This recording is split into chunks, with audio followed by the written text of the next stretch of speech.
My mother leaned across the holiday table, her eyes cold and hard as diamonds. "We only invited you out of pity, Zara, so do not stay long." My brother Tyrell laughed, spraying crumbs across the expensive tablecloth. "You are a failure. Just admit it. They invited me to New Year's Eve dinner just to humiliate me one last time." I just smiled, took a sip of my drink, and quietly left. 1 week later, the family cabin was sold.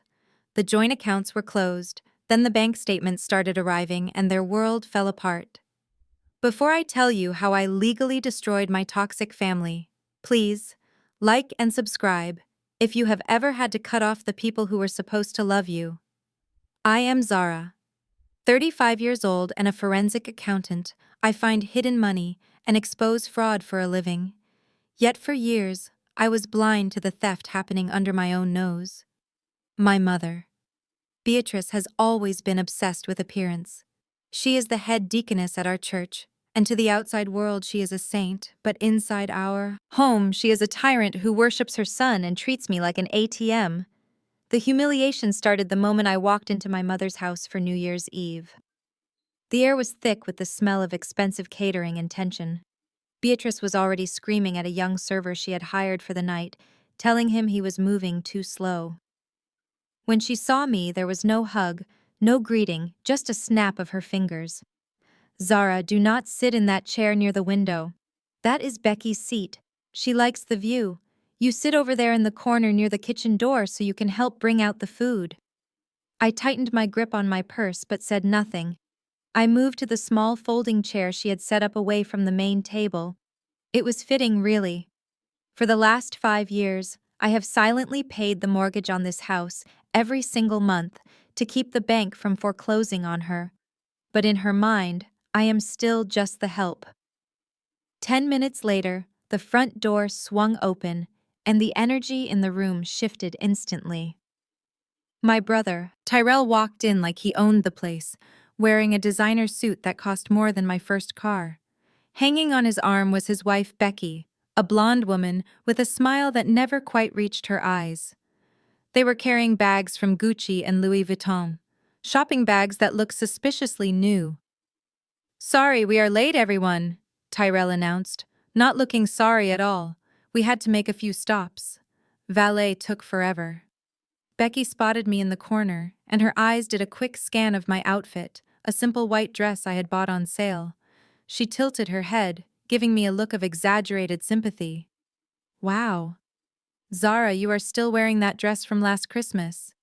I admire your commitment to being thrifty, really." "I do. I wish I could save money like you. But Tyrell just refuses to let me wear anything out of season. He says it reflects poorly on his brand." She laughed, a tinkling sound that made my teeth ache. "You look fine." "Zara," my mother lied, waving a hand dismissively. "Not everyone can have Becky's style or Tyrell's success." Speaking of success, Tyrell, tell us about the new venture. Dinner began, and I sat there picking at my food while they launched into the Tyrell show. My brother is 38 years old and has never held a real job for more than 6 months. He calls himself an entrepreneur, which is just a fancy word for unemployed with expensive hobbies. "We just closed a seed round for the crypto platform." Tyrell lied, his mouth full of steak. "Investors are fighting to get in. I am telling you, Mom, in 6 months, I will buy you that Mercedes you have been wanting." Beatrice beamed at him, clapping her hands together softly. "I knew you would, baby. You have always had the vision, unlike some people." She shot a glare in my direction. "Zara is still doing that accounting thing, looking through other people's trash for pennies. It is embarrassing, really, when people at church ask what my daughter does, and I have to say she is basically a glorified bookkeeper." I felt the familiar heat rising in my cheeks. "Mom, I am a forensic accountant. I work with the FBI and major corporations to uncover multi-million-dollar fraud schemes. It is not bookkeeping." Tyrell snorted, rolling his eyes. "See, this is why you are single." "Zara, you are always trying to sound smarter than everyone else. Nobody likes a know-it-all. That is why you are 35 and eating dinner alone in a corner while I have a beautiful wife and a business empire. Becky reached over and patted Tyrell's hand, looking at me with that fake sweetness again. Do not be mean. Tyrell Zara, if you need help updating your wardrobe for dates. I have some clothes from 2 seasons ago. I was going to donate to the shelter. You can have them. They might fit a little loose since I am a size 2, but you can belt them. I set my fork down slowly. The disrespect was not new, but tonight it felt heavier, sharper. I looked around the room at the crown molding. I paid to repair at the crystal chandelier I bought for Beatrice's birthday. At the food on the table paid for by the joint account I funded, they were feasting on my labor while spitting in my face. Then came the main event. Beatrice cleared her throat and reached under the table, pulling out a thick manila envelope. She slid it across the white tablecloth until it stopped right in front of my plate. Since you are so good with numbers, Zara, you can take care of this, she said casually, like she was asking me to pass the salt. I opened the envelope. Inside was a medical bill from a private cosmetic surgery clinic in Atlanta. The total was $15,000. The description read, cervicoplasty and rhytidectomy. What is this? I asked, keeping my voice calm. It is for my surgery, Beatrice said, taking a sip of wine. My thyroid surgery. The doctor said it was urgent, and since you have no husband and no kids to spend money on, I figured you would want to support your mother. I looked at the bill again. Mom, this is not for your thyroid. This is a neck lift and a lower face lift. This is cosmetic surgery. Beatrice slammed her hand on the table, making the silverware jump. So what if it is? Do you want your mother to look old and haggard while Becky looks so young and fresh? I have a reputation to maintain at the church. You owe me this, Zara. For 18 years, I fed you and clothed you. The least you can do is pay a little bill, Tyrell chimed in, his mouth twisted in a sneer. Just pay it, Zara. You are always hoarding money anyway. What else are you going to do with it? Buy cats. You are a disappointment to this family. The least you can do is be useful. Becky giggled, covering her mouth. It is only 15,000. Zara. Tyrell spends that on a weekend trip. Do not be so cheap. It is not a good look for you. Something inside me snapped. It was a quiet snap, not a loud explosion. It was the sound of the final thread of obligation being cut. I looked at these three people, the mother who saw me as a purse, the brother who saw me as a punching bag, and the sister-in-law who saw me as a joke. I am not paying this, I said, my voice steady. I am not paying for your facelift, Mom. And Tyrell, if you are so rich, why do not you pay it? The room went deadly silent. Beatrice turned a shade of purple I had never seen before. Tyrell stood up, his chair scraping loudly against the floor. How dare you speak to Mom like that? He shouted. He reached for his wine glass and in one fluid motion, he threw the contents across the table. The dark red liquid splashed over my chest, ruining the white dress, soaking into the fabric like blood. Oops, Becky said, no apology in her voice. Actually, red is a much better color for you. It distracts from your face. I sat there, the cold wine seeping into my skin, dripping onto my lap. I did not scream. I did not cry. I just looked at my mother, expecting her to scold him, expecting her to have some shred of decency. Beatrice looked at me with pure disgust. Look at you. You are a mess. You are a stain on this family, literally and figuratively. If you do not pay that bill by tomorrow morning, do not ever come back here. And forget about the inheritance. I am calling the lawyer next week to remove your name from the cabin trust. That lake house will go to Tyrell and Becky. They will actually appreciate it and host proper parties there. Not like you, the cabin. Grandma Rose's cabin by the lake. It was the only place I had ever felt safe as a child. The only asset my family had that was worth anything. Beatrice knew how much I loved that place. She knew she was hitting me where it hurt the most.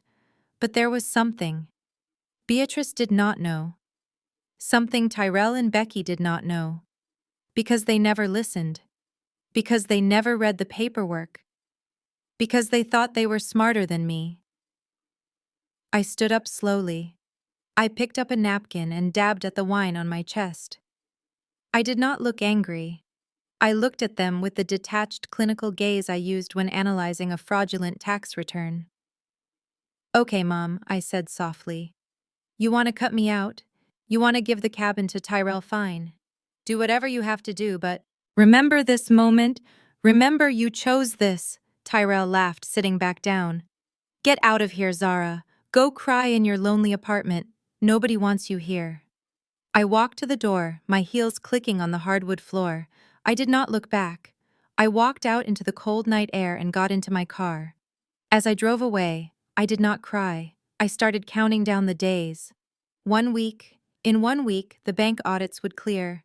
In 1 week, the truth about the cabin would surface. They wanted a war. They had no idea they had just declared war on the person who controlled their entire financial existence. The countdown had begun. I stared at the heavy manila envelope sitting on the damask tablecloth. It was thick enough to hold detailed, itemized statements. Beatrice tapped a manicured fingernail against the paper, the sound sharp and rhythmic, like a ticking clock waiting for an explosion. "Open it," she commanded, her voice carrying the weight of expected obedience. I slid the papers out with clinical precision, the logo at the top was not from the city hospital where she claimed to have her specialist. It was from the Buckhead Aesthetic Center. I scanned the line items. My eyes, trained by years of auditing financial fraud, caught the discrepancies immediately. CPT codes that did not match a medical necessity. "Mom," I said, my voice flat and devoid of emotion, "this is not for your thyroid." I pointed to the line item labeled platysmoplasty. That is a neck lift. And this code here, rhytidectomy, that is a lower facelift. This is $15,000 of elective cosmetic surgery. "So what if it is?" Beatrice snapped, leaning back in her chair, her eyes narrowing into slits. "You of all people should understand the importance of maintenance. I have a position in this community. When I stand in the pulpit on Sundays, I need to look vibrant, not tired and worn down like you." She gestured vaguely at my face, as if my lack of makeup was a personal insult to her. Tyrell laughed, taking a swig of his wine and wiping his mouth with the back of his hand. "Come on, Zara, help Mom out. You are single, you have no kids, no life. What are you saving for? A rainy day. This is a rainy day. Make Mom look good for the church. It is the least you can do considering how much of a disappointment you are otherwise." Then Beatrice dropped the hammer.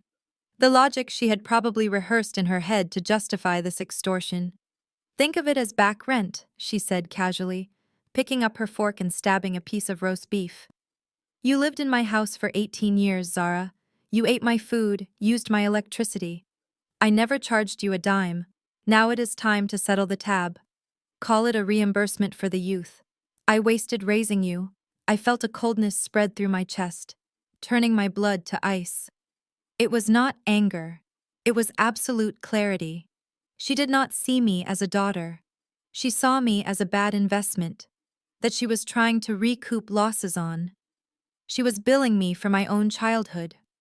I placed the bill back on the table and pushed it toward her, slowly, using just 2 fingers, as if the paper itself was contaminated. "No," I said simply. "I will not pay this. I will not pay for your vanity disguised as a medical emergency." Becky, who had been scrolling on her phone, looked up. Her blue eyes were wide with mock surprise. She let out a small, incredulous laugh that sounded like glass breaking. "Seriously, Zara. It is only $15,000. Tyrell spends that on bottle service when we go to Miami. Do not be so stingy." She paused, a cruel little smile playing on her lips as she looked me up and down. "And besides, I thought you people were big on filial piety. Isn't taking care of your elders like a whole cultural thing for you? Or does that only apply when it is convenient?" The room went deadly silent. The racial microaggression hung in the air, toxic and undeniable. "Becky," The white sister-in-law who had never worked a day in her life was lecturing me. The black woman who paid for this very dinner, on my cultural obligations regarding respect. I looked at Becky then, at Tyrell, who was smirking at his wife's comment, then at Beatrice, who looked expectant, waiting for me to cave to the shame, waiting for me to be the good, obedient daughter who knew her place.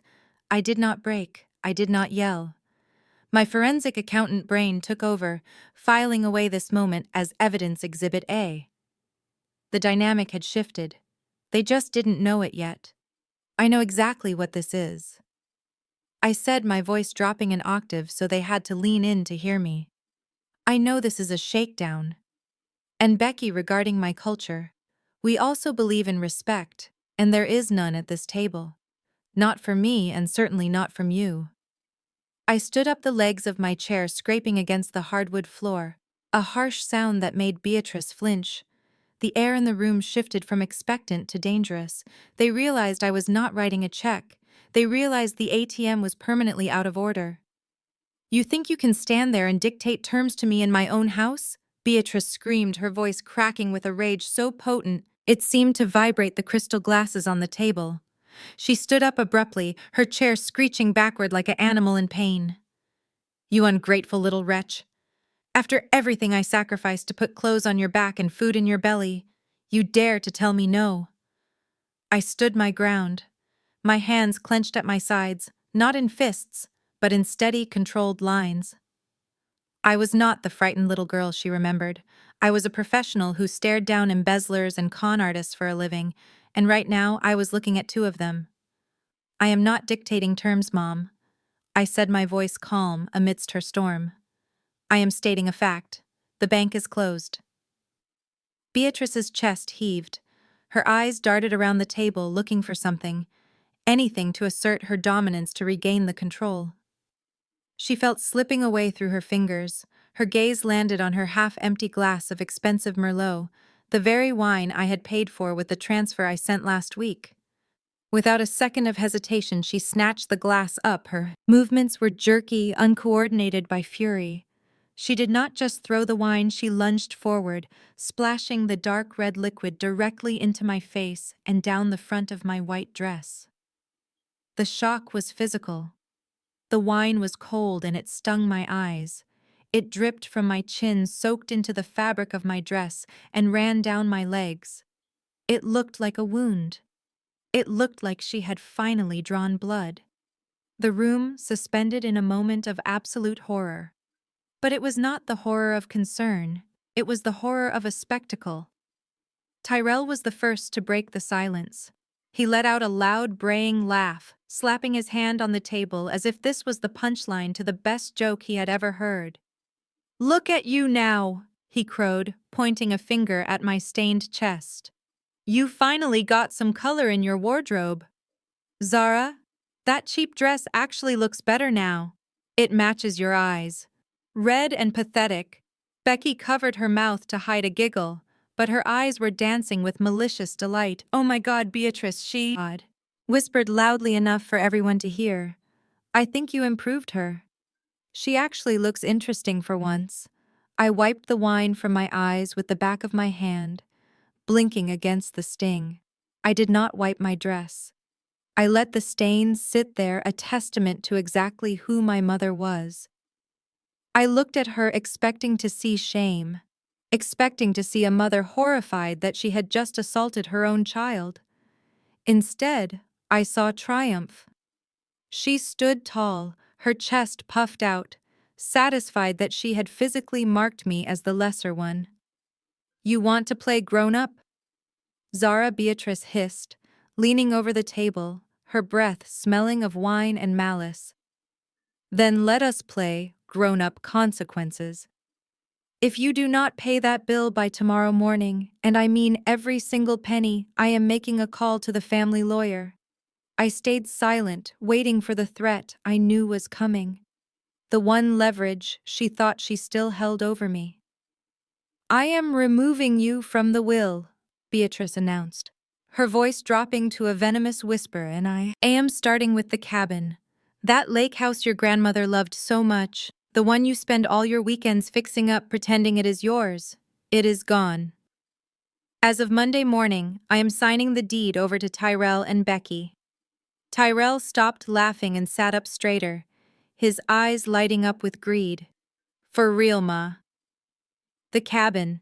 Yes, baby, Beatrice said, never taking her eyes off me. You and Becky need a vacation home somewhere to entertain your investors. Zara does not need it. She has no friends to invite anyway. I am transferring the title fully to your name. It will be your asset to do with as you please. Sell it, rent it, burn it down for all I care. I just want to make sure she never steps foot inside it again. The cabin. Grandma Rose's cabin. It sat on 5 acres of prime lakefront property. It was where I had spent my summers hiding from Beatrice's criticism.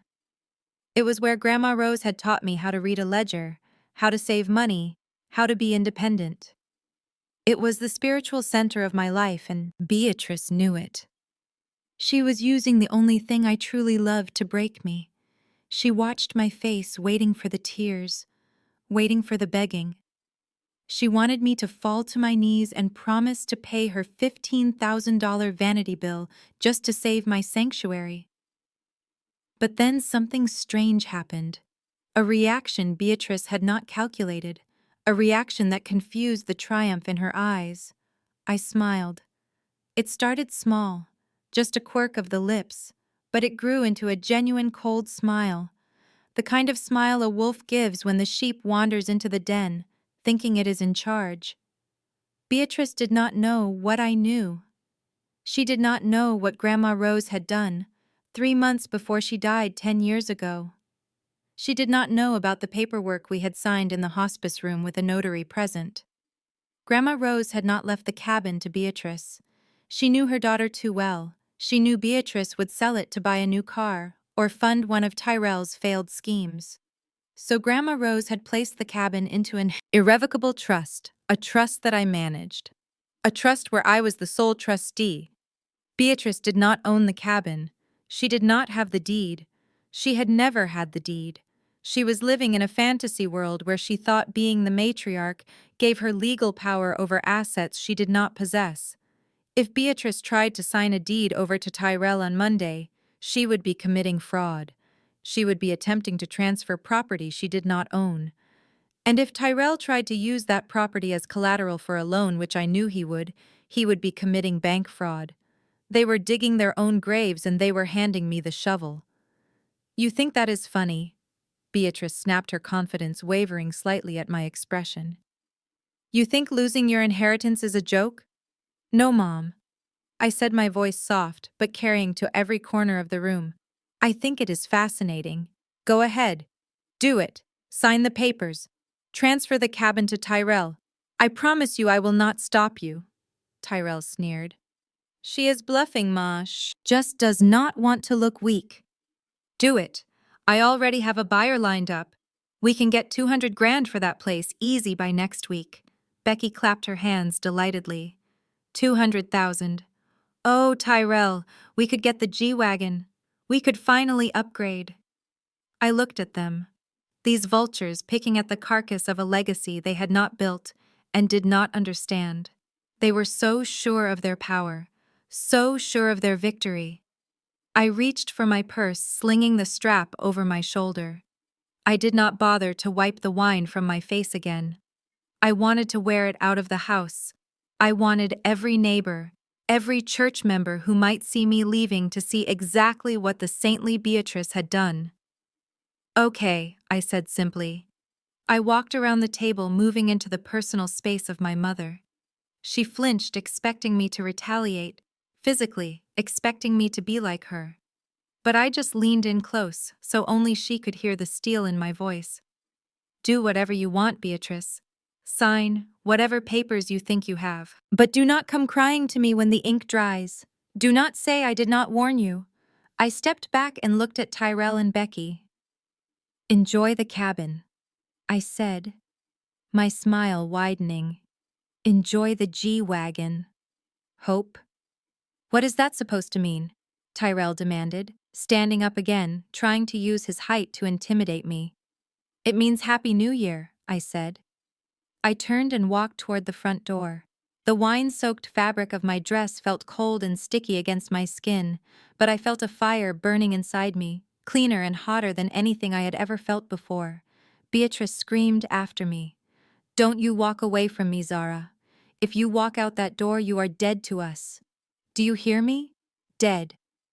I opened the heavy oak door, and the winter air rushed in, biting and fresh.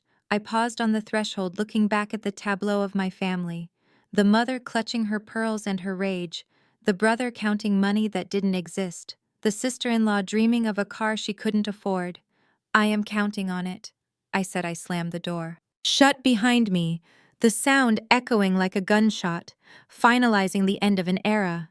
I walked down the driveway, my head held high, ignoring the stares of the neighbors who had surely heard the screaming. I got into my car, locked the doors, and took a deep breath.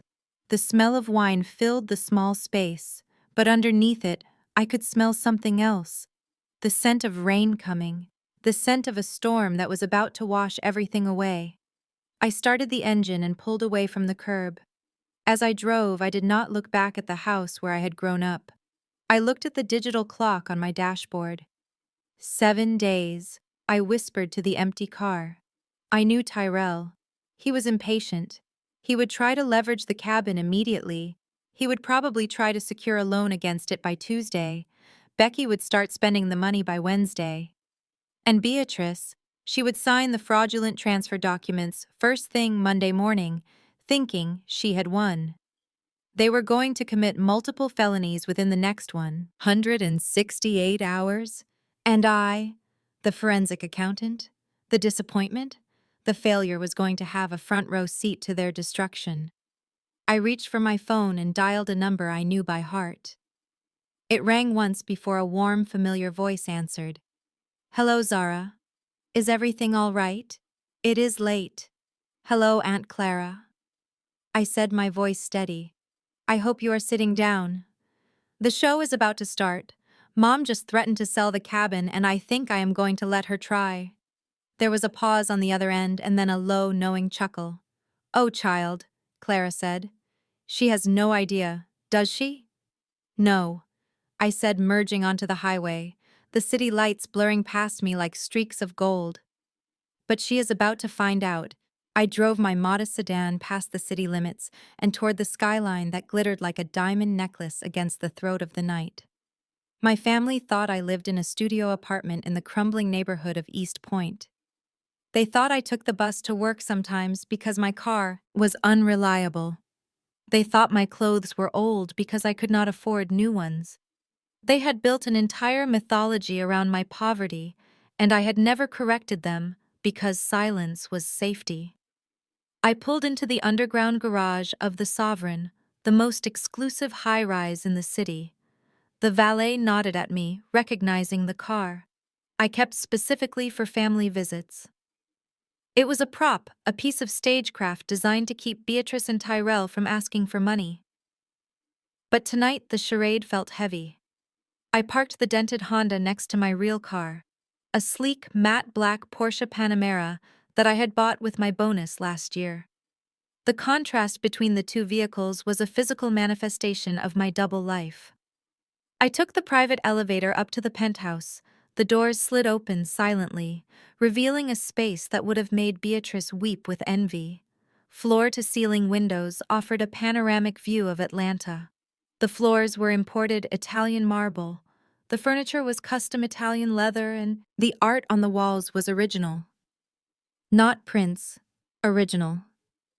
I walked through the silent, pristine space, feeling the tension in my shoulders begin to unknot. My heels clicked against the marble, echoing in the vastness. This was my sanctuary. This was the house that forensic accounting built. The house that catching corporate thieves and dismantling embezzlement schemes had paid for. I went straight to the master bathroom, stripping off the wine-soaked dress. I dropped it into the trash. It was not worth saving. It was tainted with the energy of that dinner table. I stepped into the shower, turning the water up as hot as I could stand. I scrubbed my skin until it was pink, trying to wash away the feeling of the wine, the feeling of Tyrell's laughter, the feeling of my mother's disdain. When I stepped out, I wrapped myself in a plush cashmere robe. I did not put on pajamas. I was not going to sleep. I was going to work. I walked into my home office, a room that looked more like a command center than a study. Three curved monitors dominated the desk, glowing with a soft blue light. A secure server rack hummed quietly in the corner. I sat down in my ergonomic chair and placed my fingers on the keyboard. This was where I was powerful. Out there in Beatrice's dining room, I was just the disappointment, the daughter who could not keep a man, the girl with the bad hair and the cheap shoes. But here in the digital realm, I was a predator. I was the person who hunted down the money that people tried to hide. I logged into my secure work interface. My job as a forensic accountant meant I had access to databases that most people did not even know existed. Public records, credit bureaus, banking transaction histories, property deeds. It was all just data waiting to be analyzed. First, I pulled up the file on Grandma Rose. My fingers flew across the keys, bringing up the documents that had been sealed 10 years ago. Grandma Rose had been the matriarch, the only person in the family who saw through Beatrice's pious act. Rose had been a shrewd businesswoman, running a successful catering company for 40 years. She had saved every dime investing in real estate when the market was low. Beatrice thought Rose had died with a modest estate. She thought the money had been eaten up by medical bills, but Rose had been smarter than that. 6 months before she passed, she had called me to her bedside. "Zara," she had whispered, her voice raspy, but her mind sharp. "Your mother is a fool with money. She will spend every cent I leave her on hats and church donations, and that good-for-nothing son of hers. I need you to protect the legacy." We had set up the Rose Johnson Irrevocable Trust. It was a masterpiece of estate planning. The cabin, the 5 acres of lakefront property, was the crown jewel. It was titled directly to the trust. I was the sole trustee. The legal owner, Beatrice, was a beneficiary, which meant she had the right to use the property for her lifetime as long as she paid the taxes and maintained the insurance. But she did not own it. She could not sell it. She could not borrow against it. She could not even paint the front door without my written permission. Beatrice had never bothered to read the trust documents. She saw the word beneficiary and assumed it meant owner. She saw me handling the paperwork and assumed I was just her secretary. Just the help. I pulled up the current deed for the cabin just to verify. It was there, clear as day. Owner, the Rose Johnson Irrevocable Trust. Trustee, Zara Johnson. The property was free and clear. No mortgage, no liens. It was a pristine asset worth at least $500,000 in the current market. Probably more with the lakefront footage. Then I switched tabs. I accessed the county clerk's office database for pending transactions. Usually there is a lag time, but my software scraped the data in real time, flagging any filing associated with my social security number or the trust's tax ID. A red alert flashed on my center monitor. My heart did not speed up, it slowed down. This was the cold focus I felt when I found a discrepancy in a ledger when I knew I had caught a thief. There it was. A pending application for a home equity line of credit, a HELOC, for $200,000. The applicant was Beatrice Johnson. The collateral was the cabin. I clicked deeper into the file, accessing the scanned documents that had been submitted to the bank. The lender was a second-tier finance company, the kind that advertised on late-night TV and asked fewer questions than the major banks. Predatory, yes, but even they required signatures. I opened the PDF labeled Loan Agreement and zoomed in on the signature page. There was Beatrice's signature, flamboyant and loopy, taking up way too much space. And there was Tyrell's signature listed as a witness, and there on the line marked trustee was my name, Zara Johnson. It was a forgery, a bad one. It looked like someone had practiced my signature a few times but had gotten the slant wrong. The Z was too sharp, the J was too round, but to a lone A officer who was just trying to close a deal and get a commission. It might pass. It looked official enough, especially with the fake notary stamp next to it. I stared at the screen, analyzing the notary seal. It belonged to a woman named Brenda Davis. I ran a quick search on her.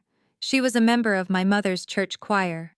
Of course, Beatrice had gotten one of her church friends to notarize a forged signature, probably telling her it was just a formality, probably telling her I was out of town and had given verbal permission. This was not just a family squabble anymore. This was bank fraud. This was identity theft. This was a felony punishable by years in federal prison. I sat back in my chair, steeping my fingers. Beatrice and Tyrell were so arrogant, so desperate for money, that they had walked right into a bear trap. They assumed I would never find out. They assumed I was too stupid or too disconnected to notice a mortgage being taken out on a property I legally controlled. They thought the cabin was their piggy bank. They were trying to extract $200,000 to fund Tyrell's lifestyle and Becky's shopping addiction. And they were using my name to do it. I looked at the date on the application. It had been submitted 3 days ago. The status was pending final approval. This meant the bank had done the preliminary checks and was preparing to wire the funds. The closing was likely scheduled for early next week, probably Monday or Tuesday. That explained the dinner. That explained the pressure to pay the $15,000 medical bill. They were cash poor right now, desperate for liquidity while they waited for the big payout from the loan. They wanted me to cover the immediate debts so they could blow the loan money on cars and clothes. I leaned forward and opened another window on my screen, accessing the joint bank accounts I had set up with Beatrice years ago. I kept a few $1,000s in there for emergencies, for house repairs or medical deductibles. I rarely checked them because I just auto-deposited money every month, like a good dutiful daughter. I pulled up the transaction history for the last 30 days. It was a sea of red expenses. Sephora, $300. Nordstrom Rack, $400. The Nail Bar, $80. Buckhead Liquors, $200. Becky and Tyrell were treating my emergency fund like their personal allowance. I clicked on the transaction details. The location data for the card swipes matched the shopping centers near their apartment, not my mother's house. They were bleeding the account dry, buying makeup and booze while I was paying the mortgage. I felt a strange sense of detachment. This was the evidence I needed. This was the smoking gun. I took screenshots of everything: the forged mortgage application, the fake notary seal, the credit card statements showing the unauthorized spending. I created a new digital folder on my encrypted drive and named it The Takedown. I dragged every file into it, then I did something that might seem counterintuitive to a normal person. I did not call the bank to cancel the loan application. I did not freeze the joint accounts. Not yet. In my line of work, you do not stop a crime while it is being planned. You wait until the crime is committed. You wait until the money moves. That is when you have them. That is when it goes from intent to action. If I stopped them now, they could claim it was a misunderstanding. They could blame a clerical error. They could say they thought they had my permission. But if I let them walk into that bank, if I let them sign the final closing documents, if I let them attempt to take that money, then I had them dead to rights. I checked the status of the loan application again. Closing date, January 7th. That was 1 week from today. 1 week, I looked at the calendar. 1 week to let them think they had won. 1 week to let them dig the hole so deep they would never climb out of it. I picked up my phone and dialed a number I had not called in months. It was late, but I knew she would be awake. She was the only other person in the family who knew about the trust. The only other person Grandma Rose had trusted. D. Aunt Clara, I said when she answered, her voice groggy with sleep.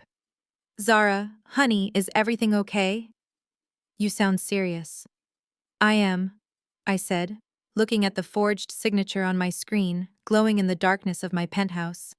Mom and Tyrell just tried to mortgage the cabin. They forged my signature. There was a sharp intake of breath on the other end. Oh Lord, Beatrice has finally lost her mind. Does she know? You know? No, I said, a small, cold smile playing on my lips. And she is not going to know. Not until it is too late. I need you to do something for me, Clara. I need you to find out exactly when they are planning to go to the bank next week. I need to know the time and the branch. Clara paused, and I could hear the gears turning in her head. She had always hated how Beatrice treated me. She had always whispered that I should run far away. I can do that, she said. Softly. Becky cannot keep her mouth shut. She will brag about it. I will find out. But Zara, what are you going to do? I looked out the window at the city lights below me. Millions of people living their lives unaware of the war that was about to start in mine. I'm going to let them hang themselves. Clara, I said, I am going to let them sign the papers. And then I'm going to take everything. Everything, Clara asked. Her voice hushed. Everything, I repeated. The cabin, the house they live in. The cars. The clothes, I am activating. The bad faith clause in the trust. Grandma Rose put it there for a reason. If the beneficiary attempts to defraud the trust, they forfeit all rights. I am going to enforce it. There was a long silence on the line, and then Clara laughed, a low, dark sound of approval. Your grandmother would be so proud, she said. Give them hell, baby girl. I hung up the phone and turned back to my screens. The digital evidence was all there, organized and ready. I was not the victim anymore. I was the executioner, and the trial was scheduled for next week. I stood up and walked to the window, pressing my hand against the cool glass. Below me, the city slept, but I was wide awake. The plan was in motion. The trap was set. Now all I had to do was wait. And while I waited, I would watch them celebrate. I would watch them gloat. I would let them believe they had crushed me, because the higher they climbed, the harder they would fall, and I intended to be there to hear the impact.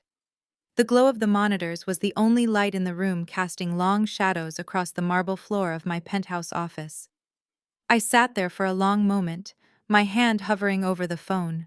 The digital evidence of the forged mortgage application was staring back at me, a PDF file that represented the absolute betrayal of a mother against her child. I knew what a normal person would do. A normal person would call the bank immediately, screaming fraud. A normal person would call their mother and beg her to stop. A normal person would try to save their family from committing a felony. But I was not a normal person anymore. I was a forensic accountant who had just been humiliated in front of her entire family. I was the daughter who had been told she was worthless while secretly paying the bills for 5 years. The time for mercy had passed. It was time for strategy. I picked up the phone and dialed Aunt Clara. She was my mother's younger sister, but they were nothing alike. While Beatrice was obsessed with appearances and judgment, Clara was earthy and real. She was the only one in the family who knew about my career, my house, and the true nature of Grandma Rose's will. Clara picked up on the second ring. Her voice was thick with sleep, but sharp with worry. Zara, honey, is everything all right? It is past midnight. I am fine.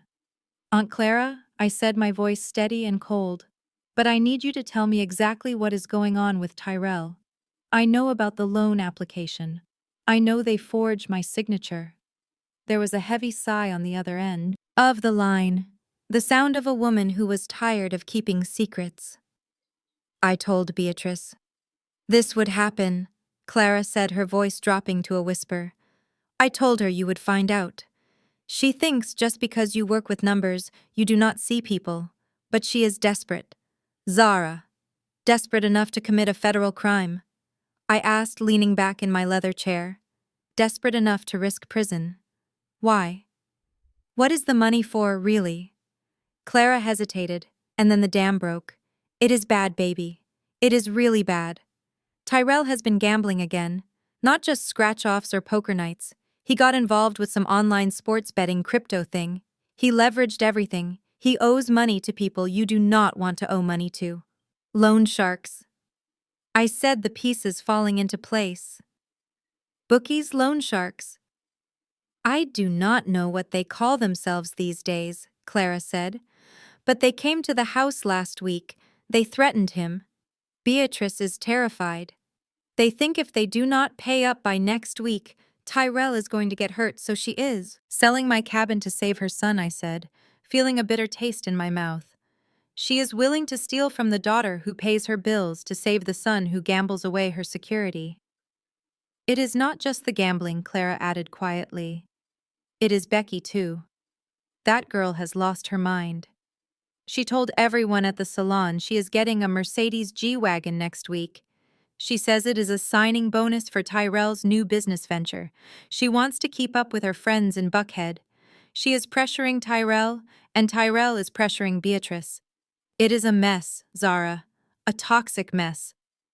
I looked at the forged signature on my screen. The loops were too wide, the pressure too heavy. It was a desperate scrawl made by a desperate woman, but desperation is not a legal defense. Thank you, Clara, I said. That explains the timing. They need the cash fast. What are you going to do, Zara? Clara asked, fear creeping into her voice. Are you going to call the police tonight? Beatrice is my sister. I know she is wrong, but I do not want to see her dragged out in handcuffs in her nightgown. I swiveled my chair to look out at the city skyline. Atlanta was sleeping, oblivious to the war being planned in the sky. No, I said slowly. I am not going to call the police, not tonight, and I am not going to call the bank to cancel the application either. Clara was silent for a moment, confused. But if you do not stop it, they will get the money. They will steal the house. No, they won't.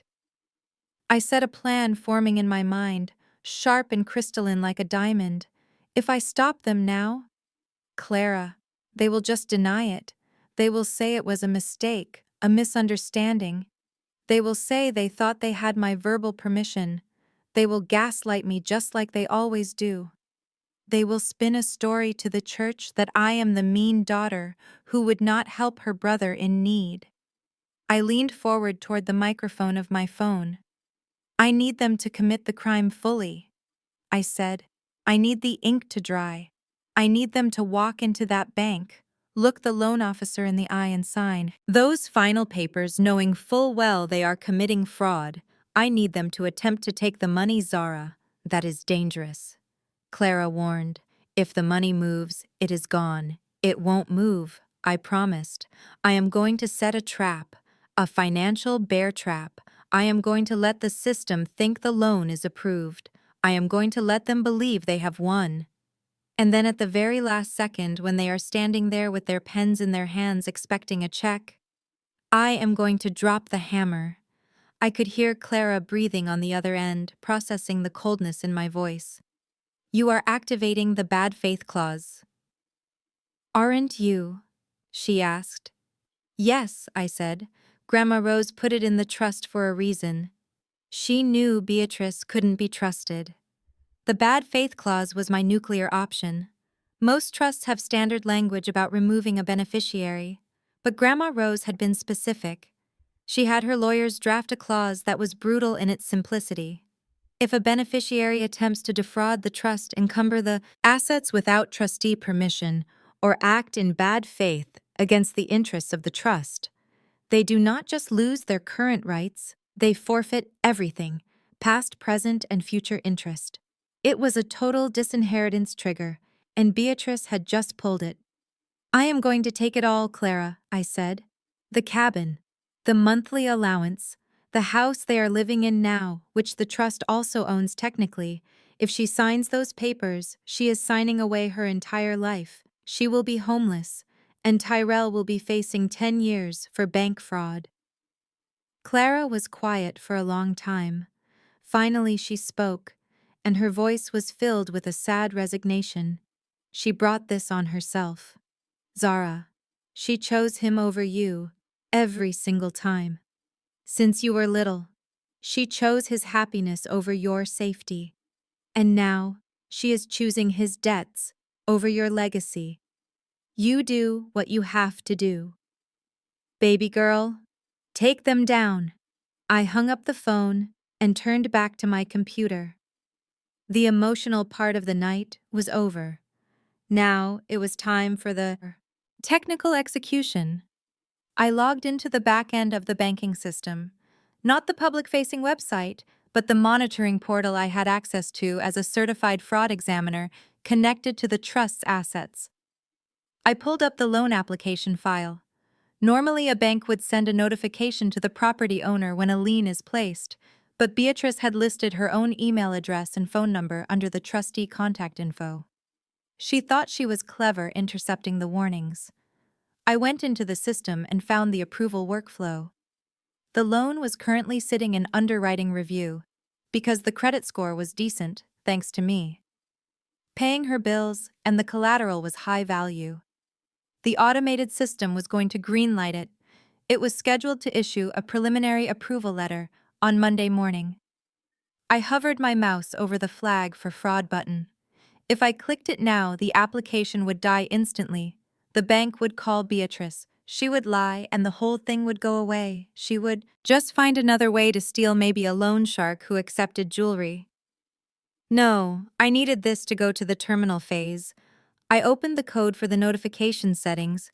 I rerouted the final disbursement alert directly to my secure server. Then I added a note to the file, a hidden digital sticky note, visible only to the final compliance officer. It read, "Do not contact applicant regarding trustee verification.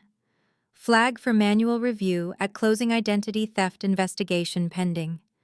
This was the trap.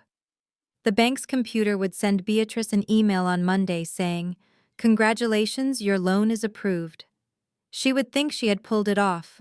She would tell Tyrell and Becky that the money was coming.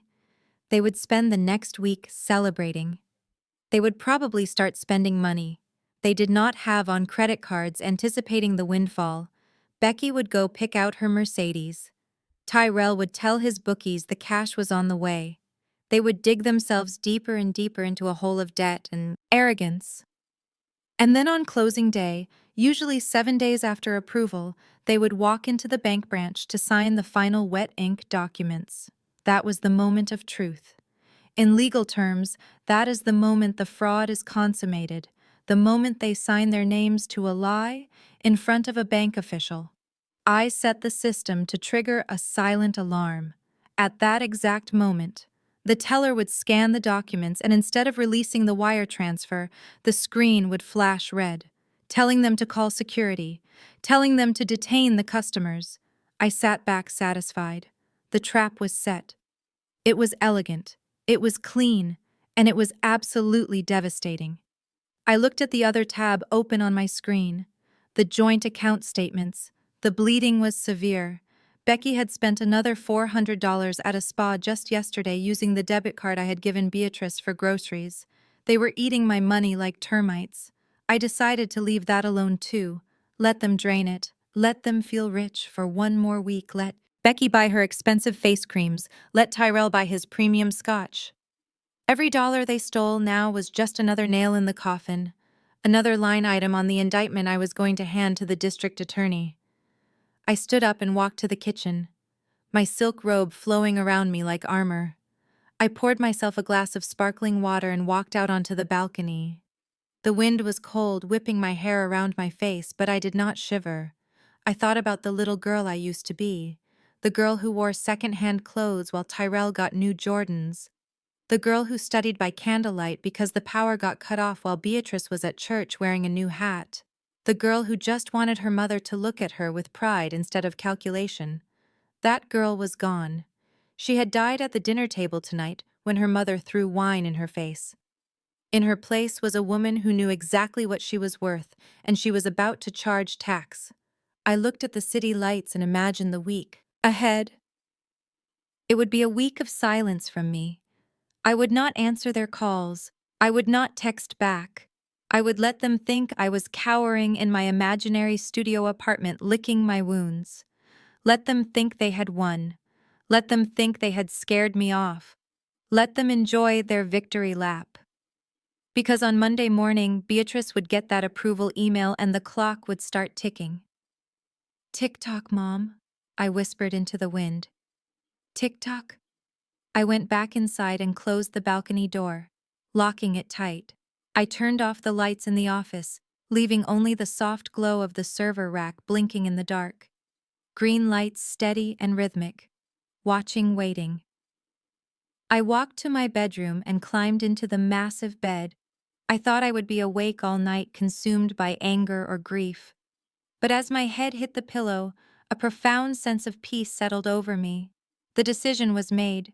The machine was in motion. I did not have to fight for their love anymore. I just had to wait for justice. I closed my eyes and, for the first time in years, I slept without dreaming. Monday morning arrived with the silent precision of a digital clock striking the hour. I sat in my home office, coffee in hand, watching the sunrise paint the Atlanta skyline in hues of gold and purple. On my center monitor, a green notification blinked once. It was the automated alert from the banking system. The preliminary approval letter had been sent. Beatrice Tyrell and Becky had just received the email that would seal their fate. I imagined the scene at my mother's house. The shouting, the hugging, the sheer unadulterated greed. I imagined Tyrell jumping up and down, claiming his genius had saved them. I imagined Becky scrolling through the Mercedes website, picking out leather interiors. And I imagined Beatrice closing her eyes and thanking a god she was actively defrauding for this blessing. It did not take long for the hubris to spill over onto social media. It started 3 days later on Wednesday. The waiting period was over and they were fully confident now. They were drunk on the promise of money they did not yet have. I opened Instagram on my burner account, the one I used to monitor targets. Tyrell had posted a photo. It was a selfie taken in the bathroom mirror of a car dealership. He was holding a set of keys to a brand new obsidian black SUV. The caption was a masterclass in delusion. "Big things coming," he wrote, followed by a string of money bag emojis. "Secured the bag." "Generational wealth," the haters said. I could not do it, but real bosses make moves. Watch this space. New whip alert. Luxury life. I zoomed in on the photo. He was wearing a new watch, a Rolex Submariner, likely fake or bought on a high-interest credit card, anticipating the loan payout. He looked smug. He looked untouchable. He looked like a man who had successfully stolen his sister's inheritance and was proud of it. The comments section was filled with his friends hyping him up, asking for loans, praising his hustle. My mother had even commented a string of praying hands and hearts. "My brilliant son. God is good." I took a screenshot. Click. Evidence item number 42. Intent to spend fraudulent funds. Then came the text from Becky.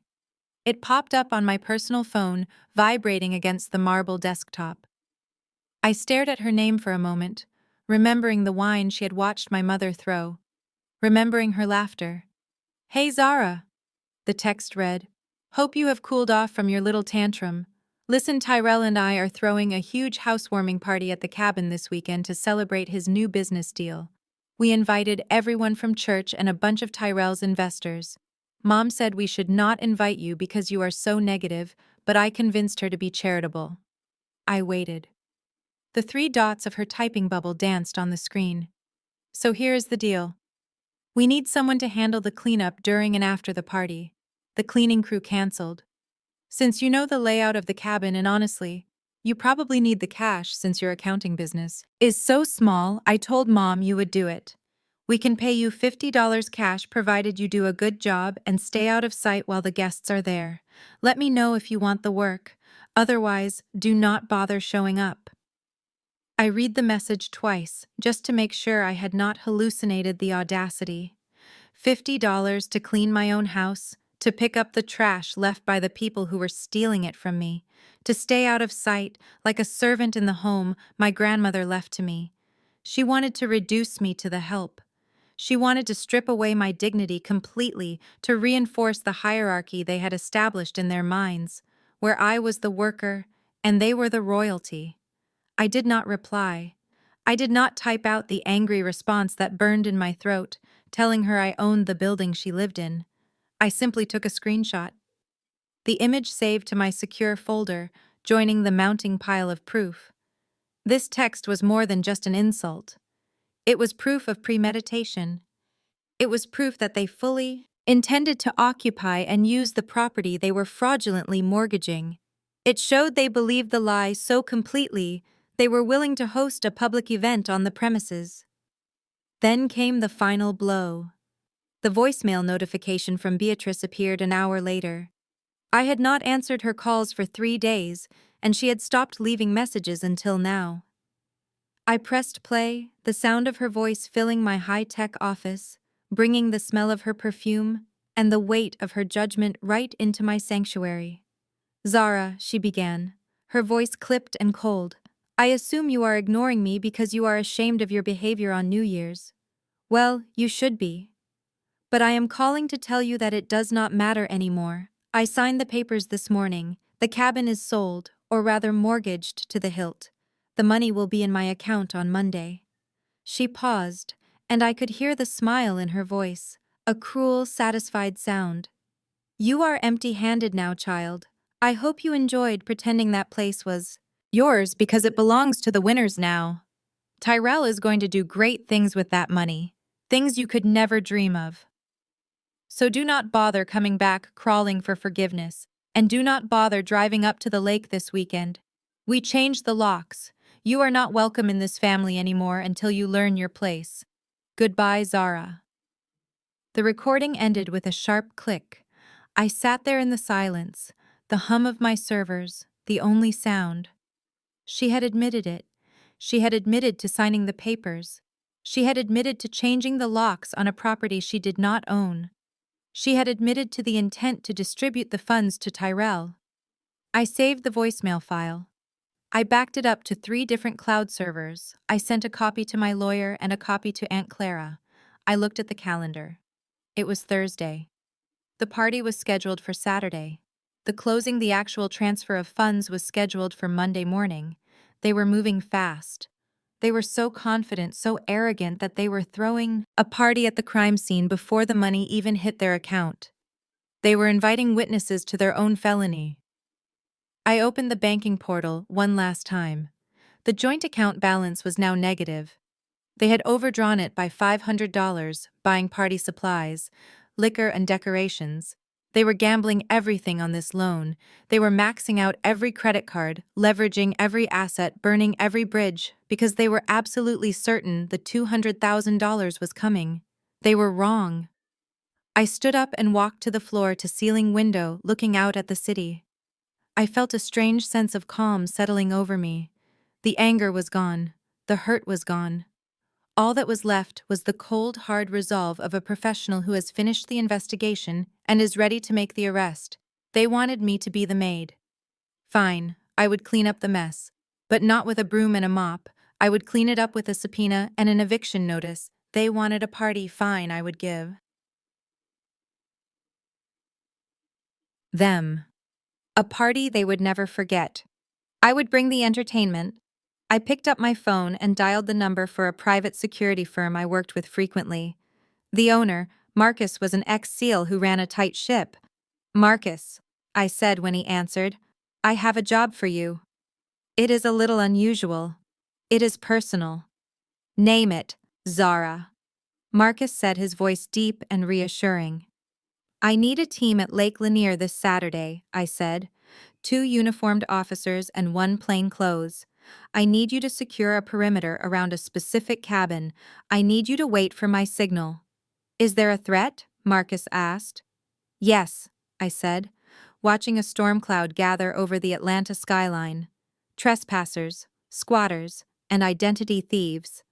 They are throwing a party on my property." "Copy that," Marcus said. "We will be there."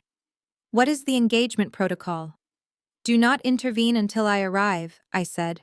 "I want them to get comfortable. I want the party to be in full swing. I want them to feel safe. And then when I pull up, I want you to lock down the exits. Nobody leaves until the police arrive." "Understood, Zara. We will see you Saturday." I hung up, and then I made one more call. This one was to the sheriff of Hall County where the cabin was located.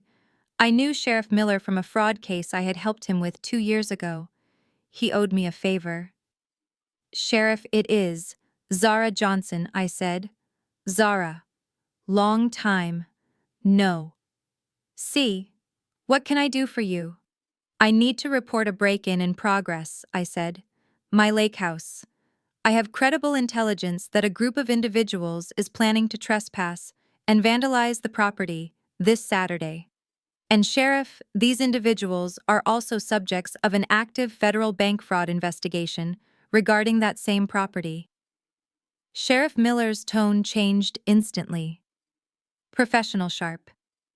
I am listening. I gave him the details. I told him about the forged deed, the fake loan application, the party. I told him I would be there with my lawyer and the original trust documents. We will have a deputy on standby, Zara. You just let us know when. Thank you, Sheriff. I said. I ended the call and looked at the screenshot of Becky's text one last time. $50 to clean up after them. $50 to humiliate myself. I typed a reply, my fingers flying across the screen. Okay, Becky, I wrote. I will be there. Do not worry about the $50. Consider it my contribution to the family. See you Saturday. I hit send, knowing she would read it, and laugh, knowing she would show it to Tyrell and Beatrice, knowing they would gloat about how they had broken me, how I was finally learning my place. They had no idea. I turned off my phone and walked out of the office. I went to my closet and pushed aside the drab gray suits and the worn-out sweaters I kept for my family visits.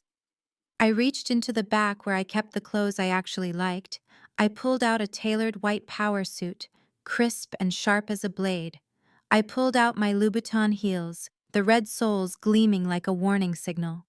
I pulled out my grandmother's vintage diamond brooch. I laid the outfit on the bed.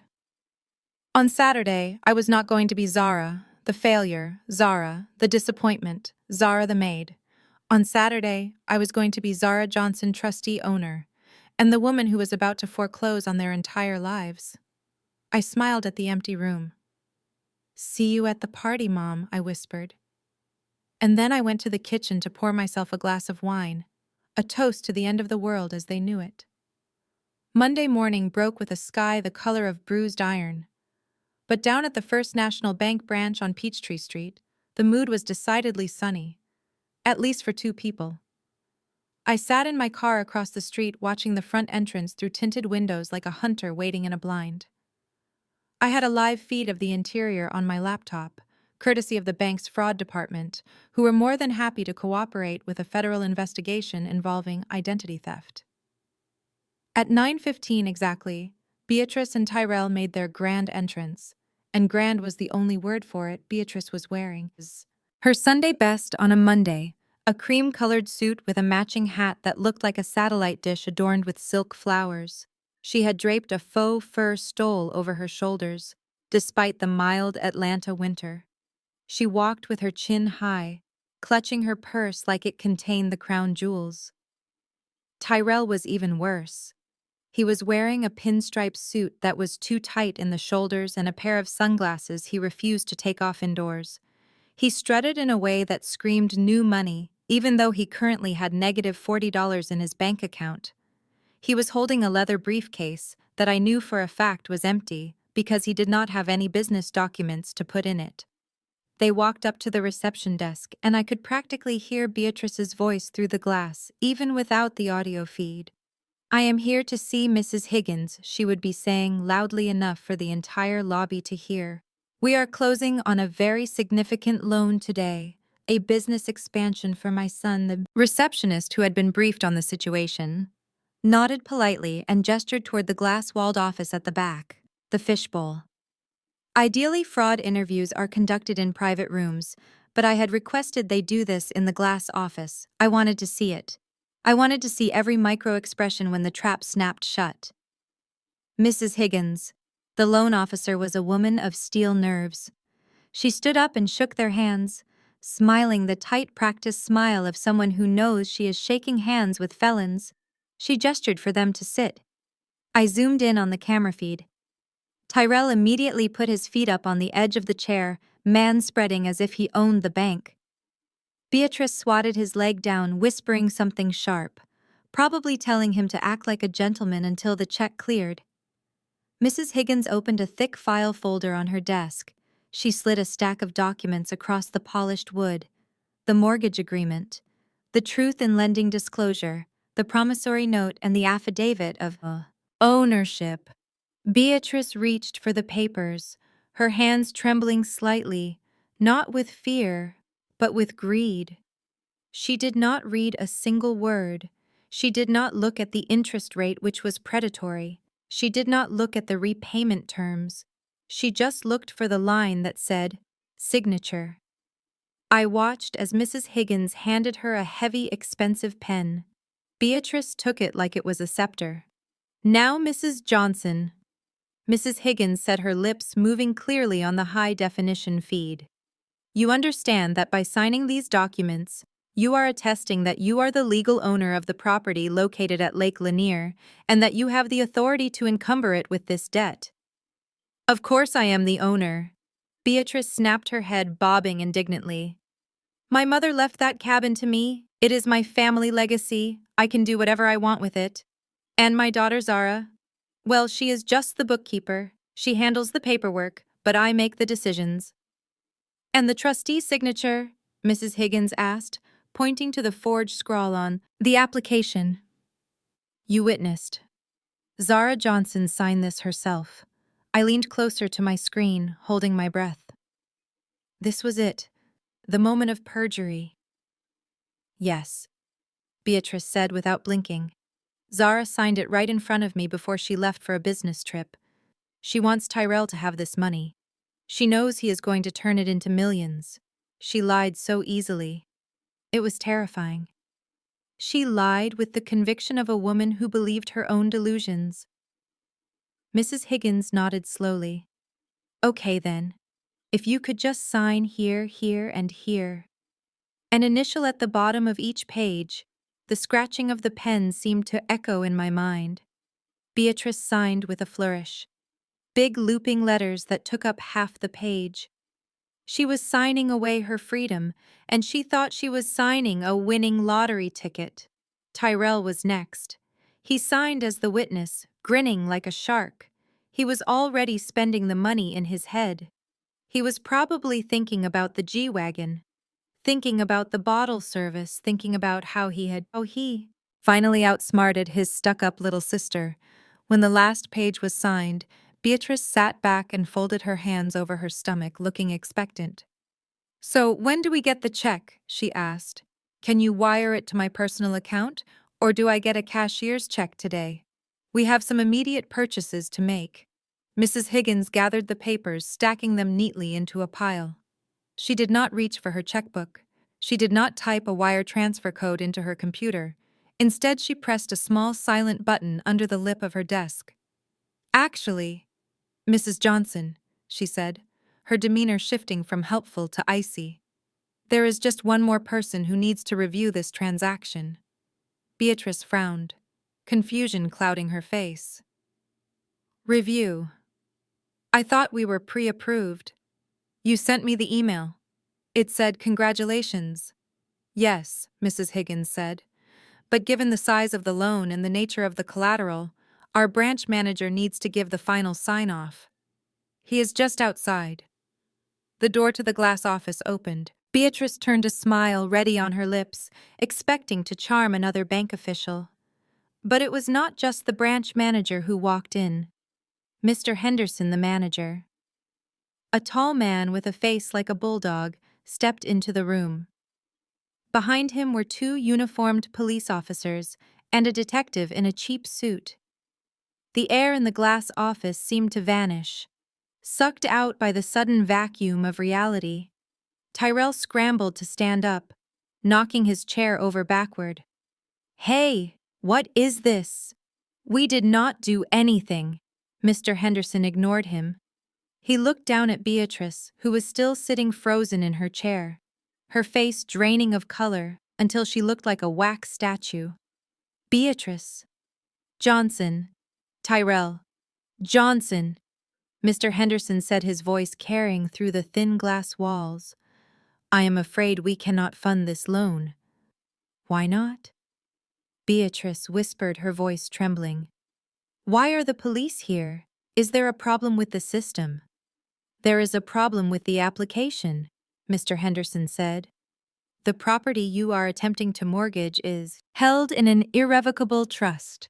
The trustee, Zara Johnson, has flagged this transaction as fraudulent. Beatrice stood up, then her knees shaking so hard she had to grab the edge of the desk. That is a lie, she screamed, her voice rising to a shriek that turned heads in the lobby. Zara is a liar. She is just jealous. She is trying to sabotage her brother. This is my house. My mother gave it to me. I am the matriarch of this family. Detective Miller stepped forward. He was the plainclothes officer I had spoken to. He pulled a pair of handcuffs from his belt. The metal glinted under the harsh fluorescent lights. Ma'am, you are under arrest for bank fraud, forgery, and identity theft. We have the real trust documents provided by the trustee, and we have the forensic analysis of the signature you submitted. It is a forgery. No, Beatrice wailed, backing away until she hit the wall. No, I am a woman of God. I am a deaconess. You cannot arrest me. This is a mistake. Call Zara.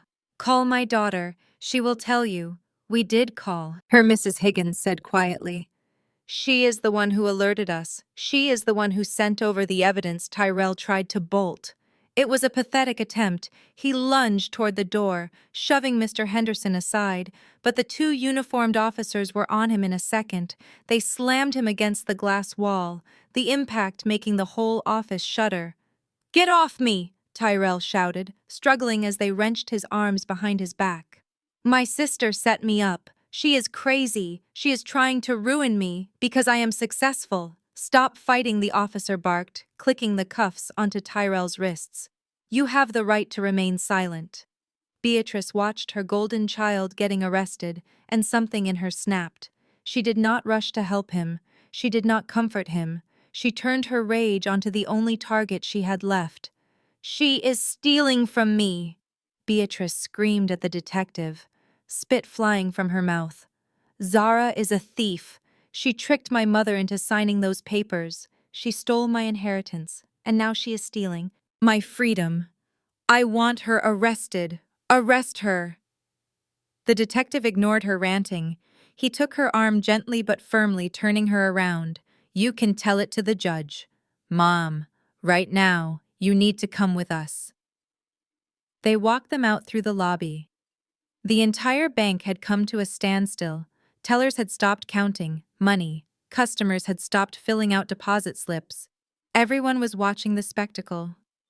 Beatrice Johnson, the woman who prided herself on her reputation, the woman who judged everyone else for their moral failings, was being frog-marched out of the First National Bank in handcuffs. Her hat was askew. Her faux fur was slipping off her shoulder, and she was weeping loudly, ugly, sobbing noises that echoed off the marble floors. Tyrell was being dragged behind her, still shouting about his rights and his crypto business and how he was going to sue everyone in the room. I watched it all from my laptop screen, safely ensconced in my car across the street. I watched them being loaded into the back of two separate police cruisers. I watched the flashing blue lights reflect off the bank windows. I did not feel happy. Happiness was too light a word for this heavy, dark satisfaction. I felt balanced. I felt like the scales of the universe had finally tipped back into alignment. I picked up my phone and sent a text message to Becky. The bank is closed, it read. Prepare for eviction. Then I closed my laptop, put the car in gear, and drove away. I had a party to get to. After all, I had promised to help with the cleanup, and I had a feeling there was going to be quite a mess at the cabin this weekend. The drive to Lake Lanier took an hour, but my mind was racing the entire time. I replayed the scene in the bank over and over, analyzing it like I would analyze a spreadsheet. Looking for errors, looking for weaknesses. But there were none. They had signed the papers. They had claimed ownership.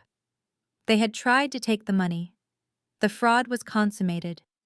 The trap had worked perfectly. Now it was time for Phase 2. The legal destruction was underway, but the social destruction was just beginning. Becky was still out there, still bragging about her Mercedes, still planning her party, unaware that her husband and mother-in-law were currently being booked at the county jail. I pulled up to the gate of the cabin community. The security guard nodded at me, recognizing my car. I drove down the winding road, the trees pressing in on either side, until I saw the lake glittering through the branches. And there it was. The cabin, Grandma Rose's legacy. It was a beautiful structure, rustic but solid, built to last. It stood on a hill overlooking the water, surrounded by pines. There were already cars in the driveway. Becky's friends, Tyrell's, investors, the people they were trying to impress. They were setting up balloons and streamers, oblivious to the fact that the hosts were incarcerated. I parked my car at the bottom of the driveway, blocking the exit. I checked my makeup in the rearview mirror. My face was calm. My eyes were clear. I looked like exactly what I was. The owner. I reached into the glove compartment and pulled out the thick envelope containing the eviction notice, the trespass warning, and the copy of the deed. I stepped out of the car, my heels crunching on the gravel. The winter wind whipped my coat around my legs, but I did not feel the cold. I walked up the driveway toward the sound of music and laughter, toward the people drinking champagne in my house. It was time to crash the party. The gravel crunched satisfyingly beneath the tires of my black SUV. As I turned onto the final stretch of the private road leading to the lake house. Through the tinted windshield, I could see the scene unfolding like a slow-motion train wreck. It was even better than I had imagined from the security camera feed on my phone. Becky had arrived 20 minutes ago, oblivious to the fact that her husband and mother-in-law were currently being fingerprinted at the county jail. She had driven up in a rented convertible, top down. Despite the chill, trying to look like the wealthy socialite she so desperately wanted to be. Her friends were there too. A convoy of cars filled with women who judged each other based on handbag brands, and men who thought investing in crypto scams made them geniuses. They were all standing on the front porch now, a cluster of confused and irritated partygoers, holding trays of appetizers and cases of cheap champagne. And in the center of them was Becky, looking like a woman on the verge of a nervous breakdown. I parked my car at the edge of the driveway, blocking the exit route. My lawyer, Mr. Sterling, sat in the passenger seat, clutching his leather briefcase. He looked at the chaotic scene on the porch and adjusted his glasses. "Shall we?" he asked, his voice calm and professional. "Not yet," I said, watching Becky pound her fist against the solid oak door. "Let her simmer." I rolled down my window just an inch to hear the audio. The sound of Becky's shrill voice cut through the winter air. "It is just a glitch," she was screaming at her friends, struggling to keep a smile plastered on her face. "The smart lock is acting up. Tyrell probably changed the code and forgot to tell me. He is so forgetful with all his big business deals. You know how geniuses are." She punched the code into the keypad again, her acrylic nails clicking frantically against the buttons. Beep, beep, beep, buzz. The red light on the lock flashed, denying her entry. It denied her because I had changed the code remotely, 5 minutes before she arrived. Try calling him again. One of her friends suggested, looking bored and cold. "This potato salad is getting warm." "Becky, I am trying," Becky snapped, pulling her phone out and jabbing at the screen. Of course, Tyrell was not answering. He was stripped of his personal effects and sitting in a holding cell. But Becky did not know that. She just thought he was ignoring her. She called Beatrice. Next voicemail. She called the house landline. No answer. Panic began to set in. I could see it in the way her shoulders hunched, in the way her makeup seemed to crack under the strain. She had promised these people a mansion. She had promised them a luxury lakefront experience. And now she was locked out holding a bag of ice and looking like a fraud. Then she saw it. The sign. I had hired a process server to post it earlier that morning, right in the center of the bay window next to the door. It was a large, stark white placard with bold red lettering. "Property seized by the Rose Johnson. Irrevocable trust. No trespassing. Police will be called." Becky stared at the sign, reading the words, moving her lips slightly. Then she ripped it down, crumpling the paper into a ball and throwing it into the bushes. "Who put that there?" she shrieked, looking around wildly. "It is a prank. Some neighborhood kids, probably. It is not real. This is my house. My husband owns this house." Her friends were starting to whisper now. I saw them exchanging glances, saw the raised eyebrows, saw the way they were slowly backing away from her, distancing themselves from the stench of desperation. "I do not think we can stay, Becky," one of the women said, clutching her designer purse. "I have another event to get to." "No, you cannot leave." Becky grabbed the woman's arm, her nails digging in. "We are having a party. The caterers are coming. The DJ is coming. Just give me a second to get inside." She turned back to the house, desperation transforming into rage. She tried the handle again, shaking it violently when it refused to turn. She kicked the door, leaving a scuff mark on the fresh paint. "Open!" she screamed, kicking it again. "Open, you stupid thing!" When the door did not yield, she looked around for a weapon. Her eyes landed on a heavy, decorative stone planter sitting by the steps. I watched as she walked over to it, her high heels wobbling in the dirt. She grabbed the planter, grunting with the effort, and hefted it up. "She is going to break the window," Mr. Sterling noted dispassionately. "That is destruction of property." "Let her," I said. "It just adds. It just to the bill." Becky staggered toward the large bay window, the planter raised above her head. She looked deranged, her hair flying in the wind, her face twisted into a mask of entitlement and fury. "I am getting into my house," she screamed at her horrified guests. That was my cue. I put the SUV in gear and drove forward, the engine growling low and menacing. I pulled right up to the edge of the lawn, honking the horn once. A long, loud blast that made everyone jump. Becky froze, the planter still held high in the air. She turned to look at the car, squinting against the glare of my headlights. I opened my door and stepped out. My white suit was blindingly bright against the gray afternoon. My heels crunched on the gravel as I walked toward the porch. Mr. Sterling followed, a silent shadow at my side. I stopped at the bottom of the steps, looking up at her. "Hello, sister-in-law," I said, my voice projecting clearly over the wind. "Are you trying to break and enter? Or is this just your way of redecorating?" Becky lowered the planter slowly, setting it down on the porch railing. She squinted at me, trying to process what she was seeing. To her, I was Zara, the poor relation, the accountant who lived in a studio apartment. She did not recognize the suit.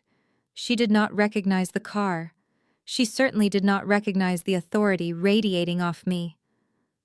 "Zara," she said, a nervous laugh bubbling up from her throat. "What are you doing here? Did you come to clean? I told you to come around the back. The guests are already here, and look at this mess. The lock is broken and some vandals put a sign on the window. You need to fix it." She was still doing it. She was still trying to treat me like the help, even as her world was collapsing. It was almost impressive how deep the delusion ran. "I am not here to clean, Becky," I said, walking up the first 2 steps. "I am here to evict you." Becky blinked, confusion warring with anger. "Evict me? What are you talking about? This is Mom's house. She gave it to Tyrell, and Tyrell is letting me throw a party, so either grab a mop or get back in your little car and leave. You are embarrassing me in front of my friends." I laughed. It was a dry, humorless sound. "I am embarrassing you?" I asked. I looked at her friends, who were now watching with rapt attention, sniffing the drama like sharks scenting blood. "I think you are doing a fine job of that yourself, Becky. And regarding the ownership of this house, you might want to check your facts." I signaled to Mr. Sterling. He stepped forward, opening his briefcase with a sharp click. He pulled out a certified copy of the deed and the trust documents. He held them up not for Becky, but for her guests. "This property is solely owned by the Rose Johnson Irrevocable Trust." Mr. Sterling announced, his voice booming. The trustee is Ms. Zara Johnson. Mrs. Beatrice Johnson and Mr. Tyrell Johnson have no legal claim to this estate. Furthermore, as of 9:30 this morning, there is an active restraining order barring them and their associates from setting foot on these premises. The guests gasped, audible and sharp. Someone took out a phone and started recording. Becky turned a shade of red that clashed with her dress. "You are lying," she shouted, spitting the words at me. "You are just jealous because Mom loves Tyrell more. You forged those papers. This is my house. My husband is going to be a millionaire as soon as his loan clears on Monday. He is going to sue you for slander. The loan," I said, cutting her off. "The loan that Beatrice and Tyrell tried to sign for this morning?"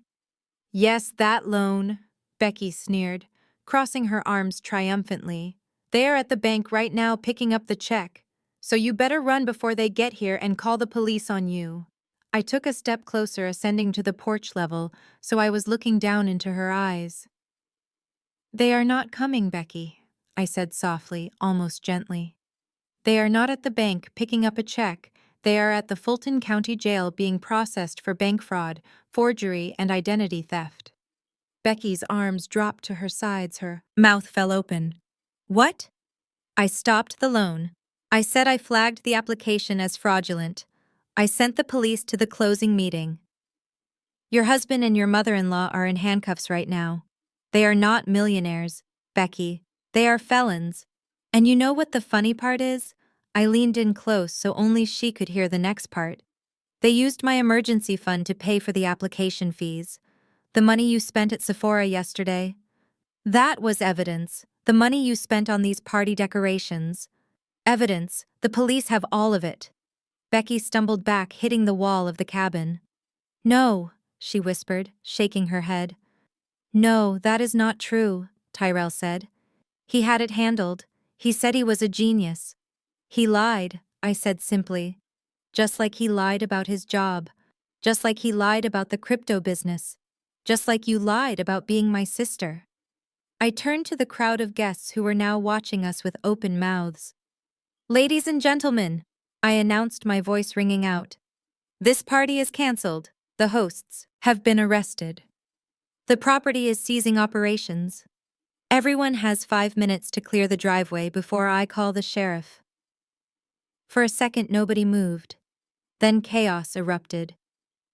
People started grabbing their purses, running for their cars, shoving past each other to get off the property. Nobody wanted to be there when the police arrived. Engines roared to life. Tires spun on the gravel. It was a mass exodus of fair-weather friends. Becky stood alone on the porch watching her audience flee. She looked small and pathetic, her kingdom crumbling around her. "You can't do this," she wailed, tears streaming down her face, ruining her expensive makeup. "Where am I supposed to go? I gave up my apartment because Tyrell said we were moving in here. We have nowhere to live." "That sounds like a personal problem," I said, cold and unyielding. "Maybe you can stay in that Mercedes you were bragging about." "Oh wait, you do not have that either, do you?" Becky looked at me with pure hatred. "You are a monster," she hissed. "How can you do this to your family?" I smiled, the same smile I had worn at the dinner table when the wine hit my face. "I learned from the best," I said. Just then the sound of sirens cut through the air. Sheriff Miller was right on time. Blue lights flashed through the trees, reflecting off the lake. I looked at Becky. "Get off my porch," I said, "or I will have you arrested for trespassing too." She looked at the approaching police cars, then at me, then at the locked door. She let out a scream of frustration, grabbing a bottle of champagne from the table and smashing it on the ground. Glass shattered, sparkling in the sunlight. Then she ran. She ran down the steps, stumbling in her heels, running toward her rental car. She peeled out of the driveway, throwing gravel everywhere, disappearing down the road just as the sheriff's cruiser pulled up. I watched her go, feeling a deep, profound sense of closure. The queen had been dethroned. The castle was reclaimed. Mr. Sterling closed his briefcase. "Well handled," Ms. Johnson, he said. Thank you, I said, taking a deep breath of the pine-scented air. The sheriff walked up, tipping his hat to me. Everything all right here, Zara? He asked, eyeing the broken glass. It is now, Sheriff, I said. It is now. I turned back to the door of the cabin. I punched in my code, the one only I knew. The lock beeped cheerfully and the mechanism slid open. I pushed the door open and stepped inside. It smelled like old wood and memories. It smelled like Grandma Rose. I walked to the fireplace and picked up the framed photo on the mantel. It was a picture of me and Grandma, fishing on the dock when I was 10. She was laughing, her head thrown back. I am home, Grandma, I whispered. But the work was not done yet. The legal battle was just beginning, and I had one more stop to make. I had to go to the jail. I had to see them. I had to look them in the eye, one last time. I walked back out to the porch where Mr. Sterling was waiting. Ready for the next step? He asked. I adjusted my jacket, smoothing the lapel of my white suit. Absolutely, I said. Let us go visit the family. As we drove away, I looked in the rearview mirror. The cabin stood silent and proud, secure once again. The party was over. The cleanup had begun, and I was just getting started. The dust from the fleeing party guests had barely settled when a yellow taxi rattled up the private drive. It looked out of place among the pines and the luxury lakefront vibe, a stark reminder of the reality that had just crashed into my family's life. The taxi stopped right behind my SUV, and the back doors flew open. Beatrice and Tyrell scrambled out. They looked nothing like the arrogant duo who had marched into the bank that morning. Beatrice's hat was gone. Her hair was matting on one side, and her expensive cream suit was wrinkled and stained with what looked like jailhouse ink. Tyrell had lost his sunglasses and his tie was missing. His pinstripe suit was disheveled, and he had the wild-eyed look of a trapped animal. They had clearly used a bail bondsman to get out pending the arraignment, and they had come straight here, expecting to find a celebration, expecting to find sanctuary. Instead, they found me. I stood on the bottom step of the porch, flanked by Mr. Sterling and the sheriff. Becky was off to the side, sitting on the hood of her rental car, crying into her hands, guarded by a deputy who had prevented her from leaving the scene of the vandalism. Beatrice saw me, and for a second her face crumpled with relief. She actually thought I was there to help. She actually thought I was the fixer, the daughter who cleaned up the messes, Zara. She gasped, stumbling across the gravel, her heels sinking into the dirt. Tell this sheriff who owns this house, tell him to arrest these people for harassment. They put us in a cell, Zara. A cell with common criminals. You have to fix this. She reached out for me, her hands shaking, expecting me to take them, expecting me to absorb her trauma and make it right. I took a step back. Fix what, Mom? I asked, my voice cool and detached. Fix the fraud you committed. Fix the fact that you tried to steal $200,000. Beatrice stopped, her eyes narrowing. The relief vanished, replaced by the familiar flash of anger. This is your fault, she hissed. You set us up. You flagged the account. You embarrassed me in front of the bank manager. I am your mother. I am the owner of this property, and I demand you tell these officers to stand down. Tyrell rushed up behind her, panting heavily. Look, Zara, we can talk about this, okay? Just tell them it was a misunderstanding. Tell them you gave us verbal permission. We can drop the charges if you just cooperate. The investors are going to be asking questions. We need this money. He was still trying to hustle. He was standing in the wreckage of his life, facing federal charges, and he was still trying to close the deal. I looked at them both. The mother who sold me out, the brother who cashed the check. They looked small. They looked desperate. And for the first time in my life, I realized they had no power over me. None. I am not telling anyone anything. I said. I signaled to Mr. Sterling. My lawyer stepped forward, opening the black leather portfolio he had been guarding. It was time for the final weapon. The weapon Grandma Rose had forged 10 years ago, specifically for this moment. Mr. Sterling pulled out a document. It was old, the paper slightly yellowed at the edges, but the seal was fresh and the signatures were ironclad. It was the original deed of trust and the last will and testament of Rose Johnson. "You keep saying you own this house, Beatrice," I said softly. "You keep saying Grandma left it to you. You built your whole identity around being the heiress, the matriarch with the lake house." Beatrice straightened her spine, clutching her purse. "I am the matriarch. My mother loved me. She left everything to me." Mr. Sterling handed her the document. She took it, her eyes scanning the pages, confusion knitting her brow. "Read Clause 4. "Mom," I said. "Read it out loud." Beatrice squinted at the legal text. She read it silently, her lips moving, and then she stopped. Her face went gray. The blood drained out of her skin so fast I thought she might faint. "Read it," I commanded, my voice cracking like a whip. Beatrice looked up at me, her eyes filled with a horror I had never seen before. She shook her head mutely. "Fine," I said. "I will read it for you." I took the document back from her numb fingers and turned to the crowd, the sheriff, the deputies, the neighbors who had come out on their porches to watch the drama, even Becky, who had stopped crying to listen.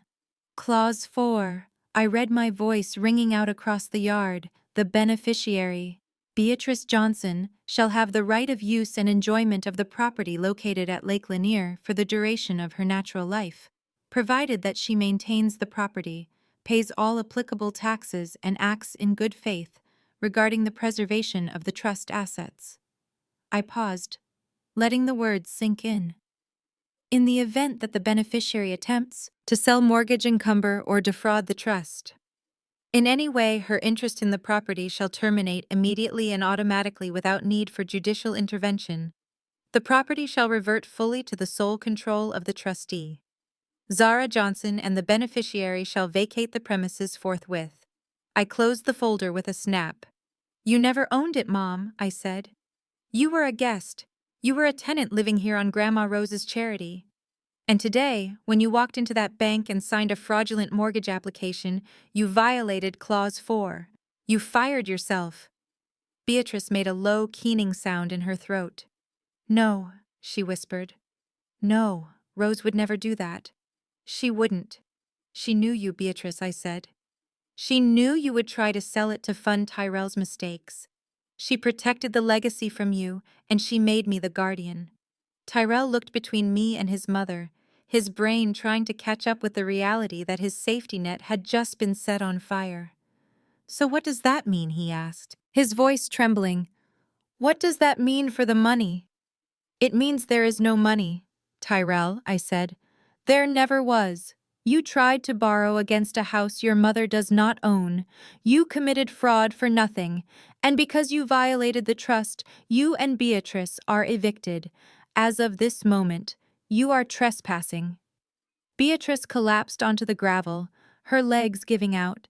She sat there in her ruined suit, staring at the dirt. "I have nowhere to go," she wailed. "My house in the city, your house in the city, is already in foreclosure," I said, cutting her off. "I saw the notices. Mom, I saw where you took out a second mortgage to pay Tyrell's gambling debts last year. You are broke, you are homeless, and you are facing prison." Becky let out a shriek from the hood of the car. She scrambled off, pushing past the deputy rushing toward us. "You lied to me," she screamed at Tyrell, clawing at his jacket. "You said we were rich. You said the money was guaranteed. You said I was getting a G-Wagon." Tyrell pushed her away, his face twisting. "I thought we were." "The plan was solid. Zara ruined it. It is her fault." Becky turned on me, her face streaked with mascara, anger radiating off her in waves. "You selfish witch," she spat. "You have so much money. You have that penthouse in the city. I saw the address on the legal papers. You could have just signed the loan. You could have helped us. But no, you had to be the victim. You had to ruin everything just to prove a point." I looked at my sister-in-law, the woman who had laughed when wine was thrown in my face, the woman who had offered me $50 to clean up her trash. I reached into my purse. My hand closed around the thick envelope I had prepared the night before I pulled it out. It wasn't legal documents. It was a stack of paper clipped together neatly. I ruined nothing, I said, calm and cold. You did this to yourselves. And speaking of money, Becky, we need to talk about my debit card. Becky froze. What debit card? The one I gave Beatrice for groceries, I said. The one she gave to you. The one you used to buy that bag on your arm? I pointed to the Gucci tote she was clutching, the one she had paraded around the dinner table on New Year's Eve. Becky clutched the bag tighter, trying to hide it behind her back. That was a gift. Tyrell bought it for me. I laughed.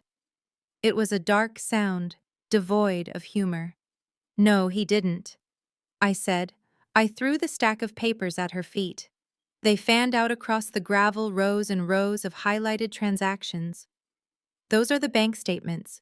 Becky Sephora Nordstrom, the spa, and the Gucci store at Phipps Plaza.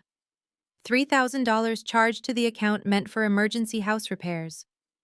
The account attached to my social security number. Becky looked down at the papers, her face going pale. I didn't know, she stammered. Beatrice said it was the family account. She said it was fine. It is my account, I said. And do you know what I did this morning while you were getting your hair done for this party? I called the police. I filed a report for credit card fraud and identity theft. Becky gasped, looking around at the deputies who were watching the scene with stoic expressions. The sheriff stepped forward, his hand resting on his belt. Ma'am, if you knowingly used a card that did not belong to you, that is a felony theft. And since you crossed state lines to buy some of that merchandise, we might be looking at federal charges too. Becky looked at Tyrell. Do something, she screamed. Fix this. Tyrell looked at me, his eyes wide and terrified. He looked at his mother sobbing in the dirt. He looked at his wife unraveling, and then he looked at the house, the symbol of the wealth he felt he was owed. He crumbled. It wasn't a graceful fall. He dropped to his knees right there on the sharp gravel in his ruined suit. He clasped his hands together like a child, praying. Zara, please, he begged, tears leaking out of his eyes, cutting tracks through the grime on his face. Please do not do this. I cannot go to jail. The bookies. They will kill me inside. You have to help me. I am your... Brother. I looked down at him.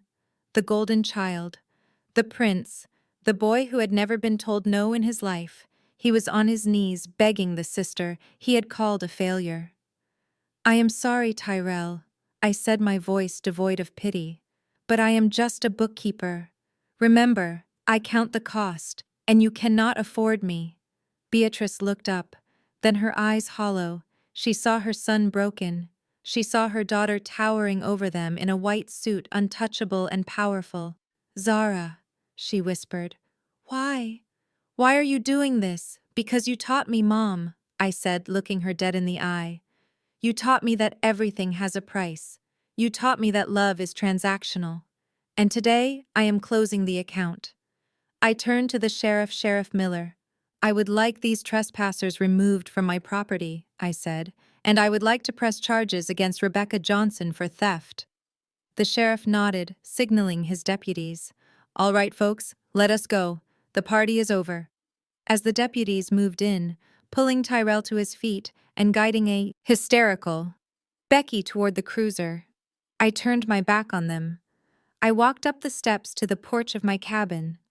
I did not look back as they were loaded into the cars. I did not look back as Beatrice was helped up, still weeping about her legacy.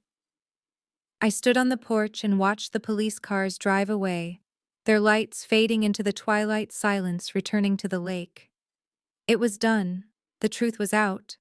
The weapon had been fired, and it had hit the target, dead center. I took a deep breath of the cold air. It tasted like pine. It tasted like winter. And for the first time in my life, it tasted like justice. The weeks following the arrest were a blur of legal motions, plea bargains, and the slow grinding machinery of the federal justice system. I did not have to do much except provide the files. My work was done. The evidence I had compiled was so airtight that the district attorney actually called to thank me for making his job easy. It was a forensic accountant's dream. A paper trail so clear it practically glowed in the dark. Tyrell was the first domino to fall completely. His arraignment was a pathetic affair. The swagger was gone. The pinstripe suit had been traded for a county orange jumpsuit that washed out his complexion. He looked smaller without his sunglasses, without his mother there to tell him he was a king. Beatrice could not be there because she was under house arrest pending her own hearing. I sat in the back of the courtroom watching the proceedings with Mr. Sterling. I wanted to see it. I needed to see the moment the golden child realized that the rules actually applied to him. The judge was a stern woman who had zero patience for white-collar crime, especially when it involved defrauding family members. She looked over Tyrell's file, her expression hardening with every page she turned. "Mr. Johnson," she said, peering over her glasses, "you attempted to secure a loan of $200,000 using a property you did not own. You forged a signature, you conspired with your mother to defraud a trust. This is not a mistake. This is a calculated felony." Tyrell tried to speak. He tried to use the charm that had worked on Beatrice for 38 years. "Your Honor," he stammered. "I was just trying to launch a business. I had investors lined up. I was going to pay it back." The judge cut him off with a bang of her gavel. "You were gambling, Mr. Johnson. We have your financial records. You were not building a business. You were digging a hole, and you tried to throw your sister into it to save yourself." The sentence was 2 years in federal prison. It was a plea deal. If he had gone to trial and lost, he would have faced 5 or even 10, but 2 years was enough. 2 years of federal time meant he would actually serve 85% of it. There was no parole in the federal system. He was going away. I watched the bailiff handcuff him again.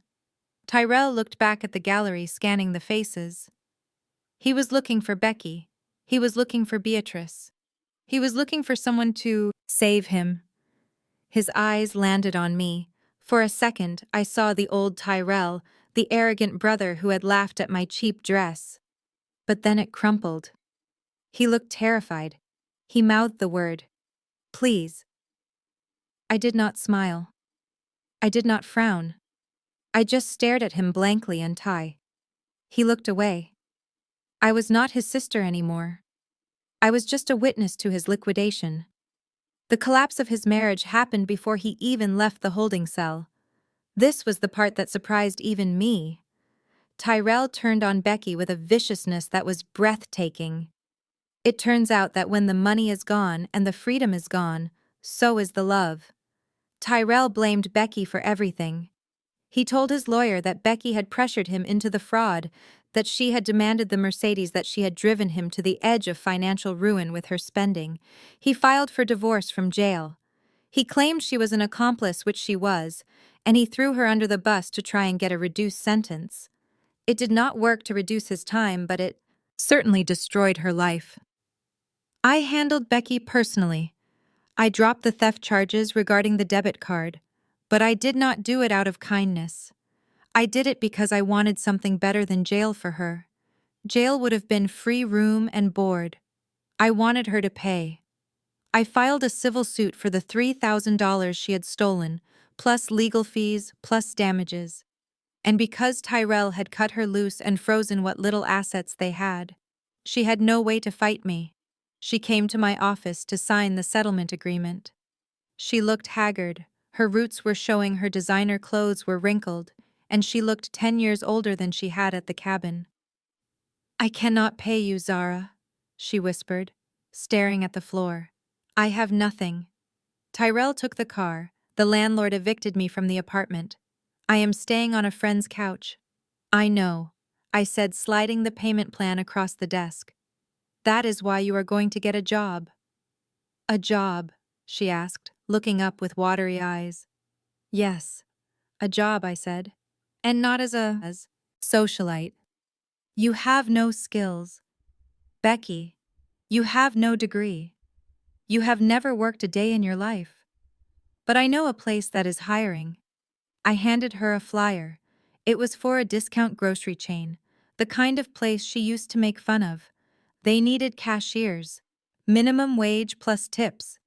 You are going to work there, I said, and every week you are going to send me a check for 20% of your paycheck until the debt is paid off.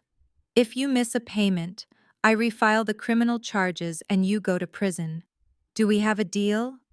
Becky stared at the flyer. She looked at her manicured hands, the nails now chipped and broken. She looked at the reality of her future scanning groceries for people she used to look down on. I hate you, she whispered. I know, I said, cheerful and cold. Sign the paper. She signed. She is working there now. I stop by sometimes just to buy a pack of gum. I go to her lane. She scans my items with her head down, refusing to make eye contact. She wears a polyester vest that fits poorly. She looks miserable. And every month, like clockwork, I get a check for $200. It will take her years to pay me back, and that is exactly how I want it. But the final piece of business was Beatrice. My mother avoided prison barely. Her age and her lack of prior criminal record allowed her lawyer to plead for leniency. The judge gave her 5 years of probation and a massive fine, but the real punishment was not delivered by the court. It was delivered by the economy.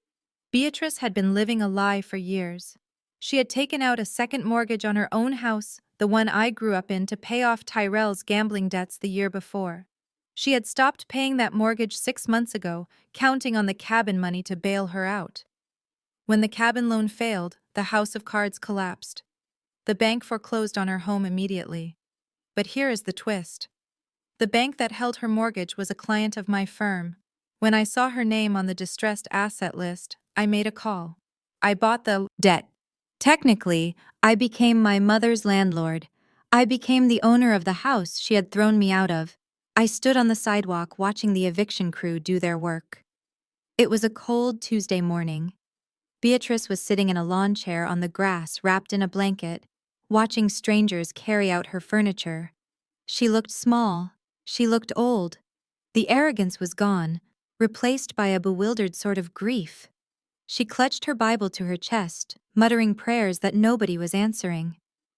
When the house was empty, the foreman came over to me. "It is all clear, Ms. Johnson. We changed the locks." "Thank you," I said. I walked over to Beatrice. She looked up at me, her eyes cloudy. "Zara," she said, her voice cracking, "you bought the house. You can let me stay. We can fix this. I am your mother." I looked at the house. It was just wood and brick now. It wasn't a home. It was a ledger entry.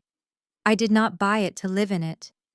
"Mom," I said, "and I did not buy it for you. I bought it to sell it. I am liquidating the asset." "Sell it!" she gasped. "But where will I go? I have nowhere. Tyrell is in jail. Becky is gone. I have no money, Zara. You cannot leave me on the street." "I am not leaving you on the street," I said. I pulled a brochure out of my purse and handed it to her. It was a brochure for Shady Pines State Facility. It was a government-funded nursing home. It was clean, it was safe, and it was absolutely devoid of luxury.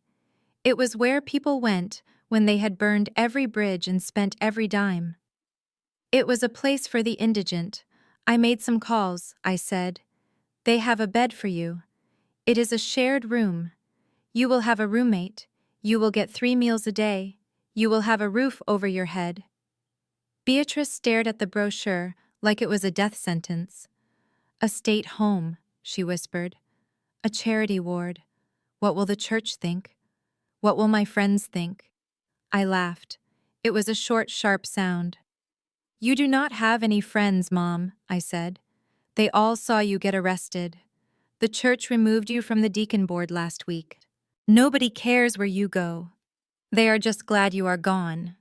Beatrice started to cry, then really cry. Not the manipulative tears she used to get her way, but tears of genuine despair. She realized finally that her reputation was dead. She realized that her pride had cost her everything. I cannot go there, she sobbed. Please, Zara, you have a penthouse. You have room. Let me come live with you. I will be good. I promise. I will cook. I will clean. Just do not put me in there. I looked at her huddled in her blanket, and for a split second, I felt a twinge of pity. But then I remembered the wine on my face. I remembered her telling me I was a failure. I remembered her signing the papers to steal my grandmother's legacy. I remembered that she would have let me rot if the roles were reversed. No, I said, I do not want you in my house. I do not want your toxic energy near me. You made your choice, Beatrice. You chose Tyrell. You bet everything on him, and you lost. A van from the facility pulled up to the curb. A driver got out looking bored. That is your ride, I said. Beatrice looked at the van, then back at me. You are a cruel girl, she hissed, her sadness flashing back into anger. One last time. God will punish you for this. Maybe, I said, turning away. But right now, it looks like he is punishing you. I watched as the driver helped her into the van. She fought him a little, but she was weak. She looked back at me through the window, her face pressed against the glass, a mask of hatred and fear. I did not wave. I just watched them drive away down the street, past the neighbors who were peeking out from behind their curtains. When the van turned the corner and disappeared, I let out a breath I had been holding for 20 years. It was over. The house was empty. The accounts were closed. The family was dismantled. I walked back to my car, my heels clicking on the pavement. I felt a vibration in my pocket. It was a text from Aunt Clara. Is it done? She asked. It is done, I replied. I got into my car and drove away, leaving the empty house behind me. I did not feel sad. I did not feel guilty. I felt light. I drove back to the city, back to my penthouse, back to the life I had built with my own 2 hands.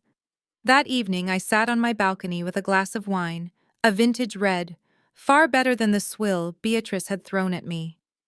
I looked out at the city lights, thinking about the journey. I had lost a mother, a brother, and a sister-in-law. But I had gained something far more valuable. I had gained my self-respect.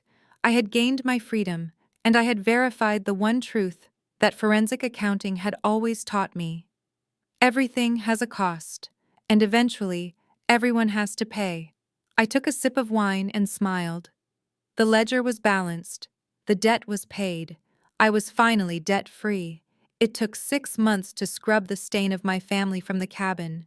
6 months of contractors and designers and the smell of fresh paint masking the old scent of stagnation. I did not just renovate the place, I exorcised it. I tore out the shag carpets that Beatrice had loved so much, replacing them with polished hardwood that gleamed like honey in the sunlight. I knocked down the wall that separated the kitchen from the living room, opening up the space so the light from the lake could flood in, unobstructed. I wanted transparency. I wanted clarity. I wanted a home that had no dark corners for secrets to hide. I turned the guest bedroom, the one Tyrell had claimed as his future bachelor pad, into a library. I filled the shelves with books on forensic accounting, art history, and biographies of women who had built empires from nothing. I turned the basement where they had planned to put a pool table into a climate-controlled wine cellar. It was not just a renovation, it was a reclamation. Every nail driven into the wood felt like a stitch closing a wound. Every coat of paint was a layer of armor. I was not just building a vacation home, I was building a fortress. A place where I was safe. A place where I was the undisputed ruler. Now it was finished. The spring air was warm and heavy with the scent of blooming azaleas and pine. The lake was a sheet of glass reflecting the blue sky and the white clouds, a perfect mirror. For the peace I finally felt inside. I walked down the new teak staircase that led to the dock. My heels did not click today. I was barefoot, feeling the warmth of the wood against my skin. I was wearing a silk caftan that caught the breeze flowing around me like water.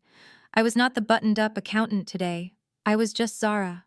I reached the end of the dock and sat down on the Adirondack chair, tucking my legs underneath me. On the small table beside me sat a bottle of wine. It was not the cheap grocery store blend Beatrice had thrown in my face on New Year's Eve. This was a bottle of Chateau Margaux, a vintage that cost more than Tyrell's first car. I poured a glass, the dark red liquid swirling against the crystal, catching the light like a ruby. I lifted the glass to my lips and took a sip. It was complex and rich, tasting of dark berries and earth and time. It tasted like patience. It tasted like winning. I was not alone. Aunt Clara sat in the chair next to me. She looked older these days, the stress of the family drama having etched a few more lines into her face, but her eyes were bright and her smile was easy. She was drinking iced tea, her hands resting comfortably in her lap. "This is nice," Clara said, looking out at the water. "It is quiet." "It is," I agreed. I leaned my head back, closing my eyes and listening to the gentle lap of the water against the pilings. For 35 years, my life had been loud. Loud with criticism, loud with demands, loud with the constant background noise of trying to please people who could not be pleased. Now the silence was the most luxurious thing I owned. Clara turned to look at me, her gaze soft and maternal. "You know, I was going through some of Rose's old boxes yesterday. I found a letter she wrote to herself years ago, right after Tyrell was born." I opened my eyes, curious. "What did it say?" "It said that she worried about Beatrice. She said Beatrice had a hole in her heart that no amount of money or love could fill. She said she was afraid Beatrice would consume everyone around her, just trying to feel full." Clara paused, taking a sip of her tea. "Rose wrote that her only hope was you," she said. "Even when you were a baby, you had a way of looking at people like you saw right through them. She said you were the one who would break the cycle." I felt a lump form in my throat. I had spent so much of my life feeling invisible, feeling like the disappointment. It was overwhelming to know that Grandma Rose had seen me, had truly seen me, even back then. "She would be proud of you, Zara," Clara said, her voice thick with emotion. "She would be so proud of this house. She would be proud of your business. But mostly, she would be proud that you finally stood up. You saved the legacy, baby girl. You did exactly what she asked you to do." I looked at the cabin standing tall and proud on the hill behind us. It was safe now. It would never be sold to pay for a gambling debt. It would never be leveraged for a flashy car.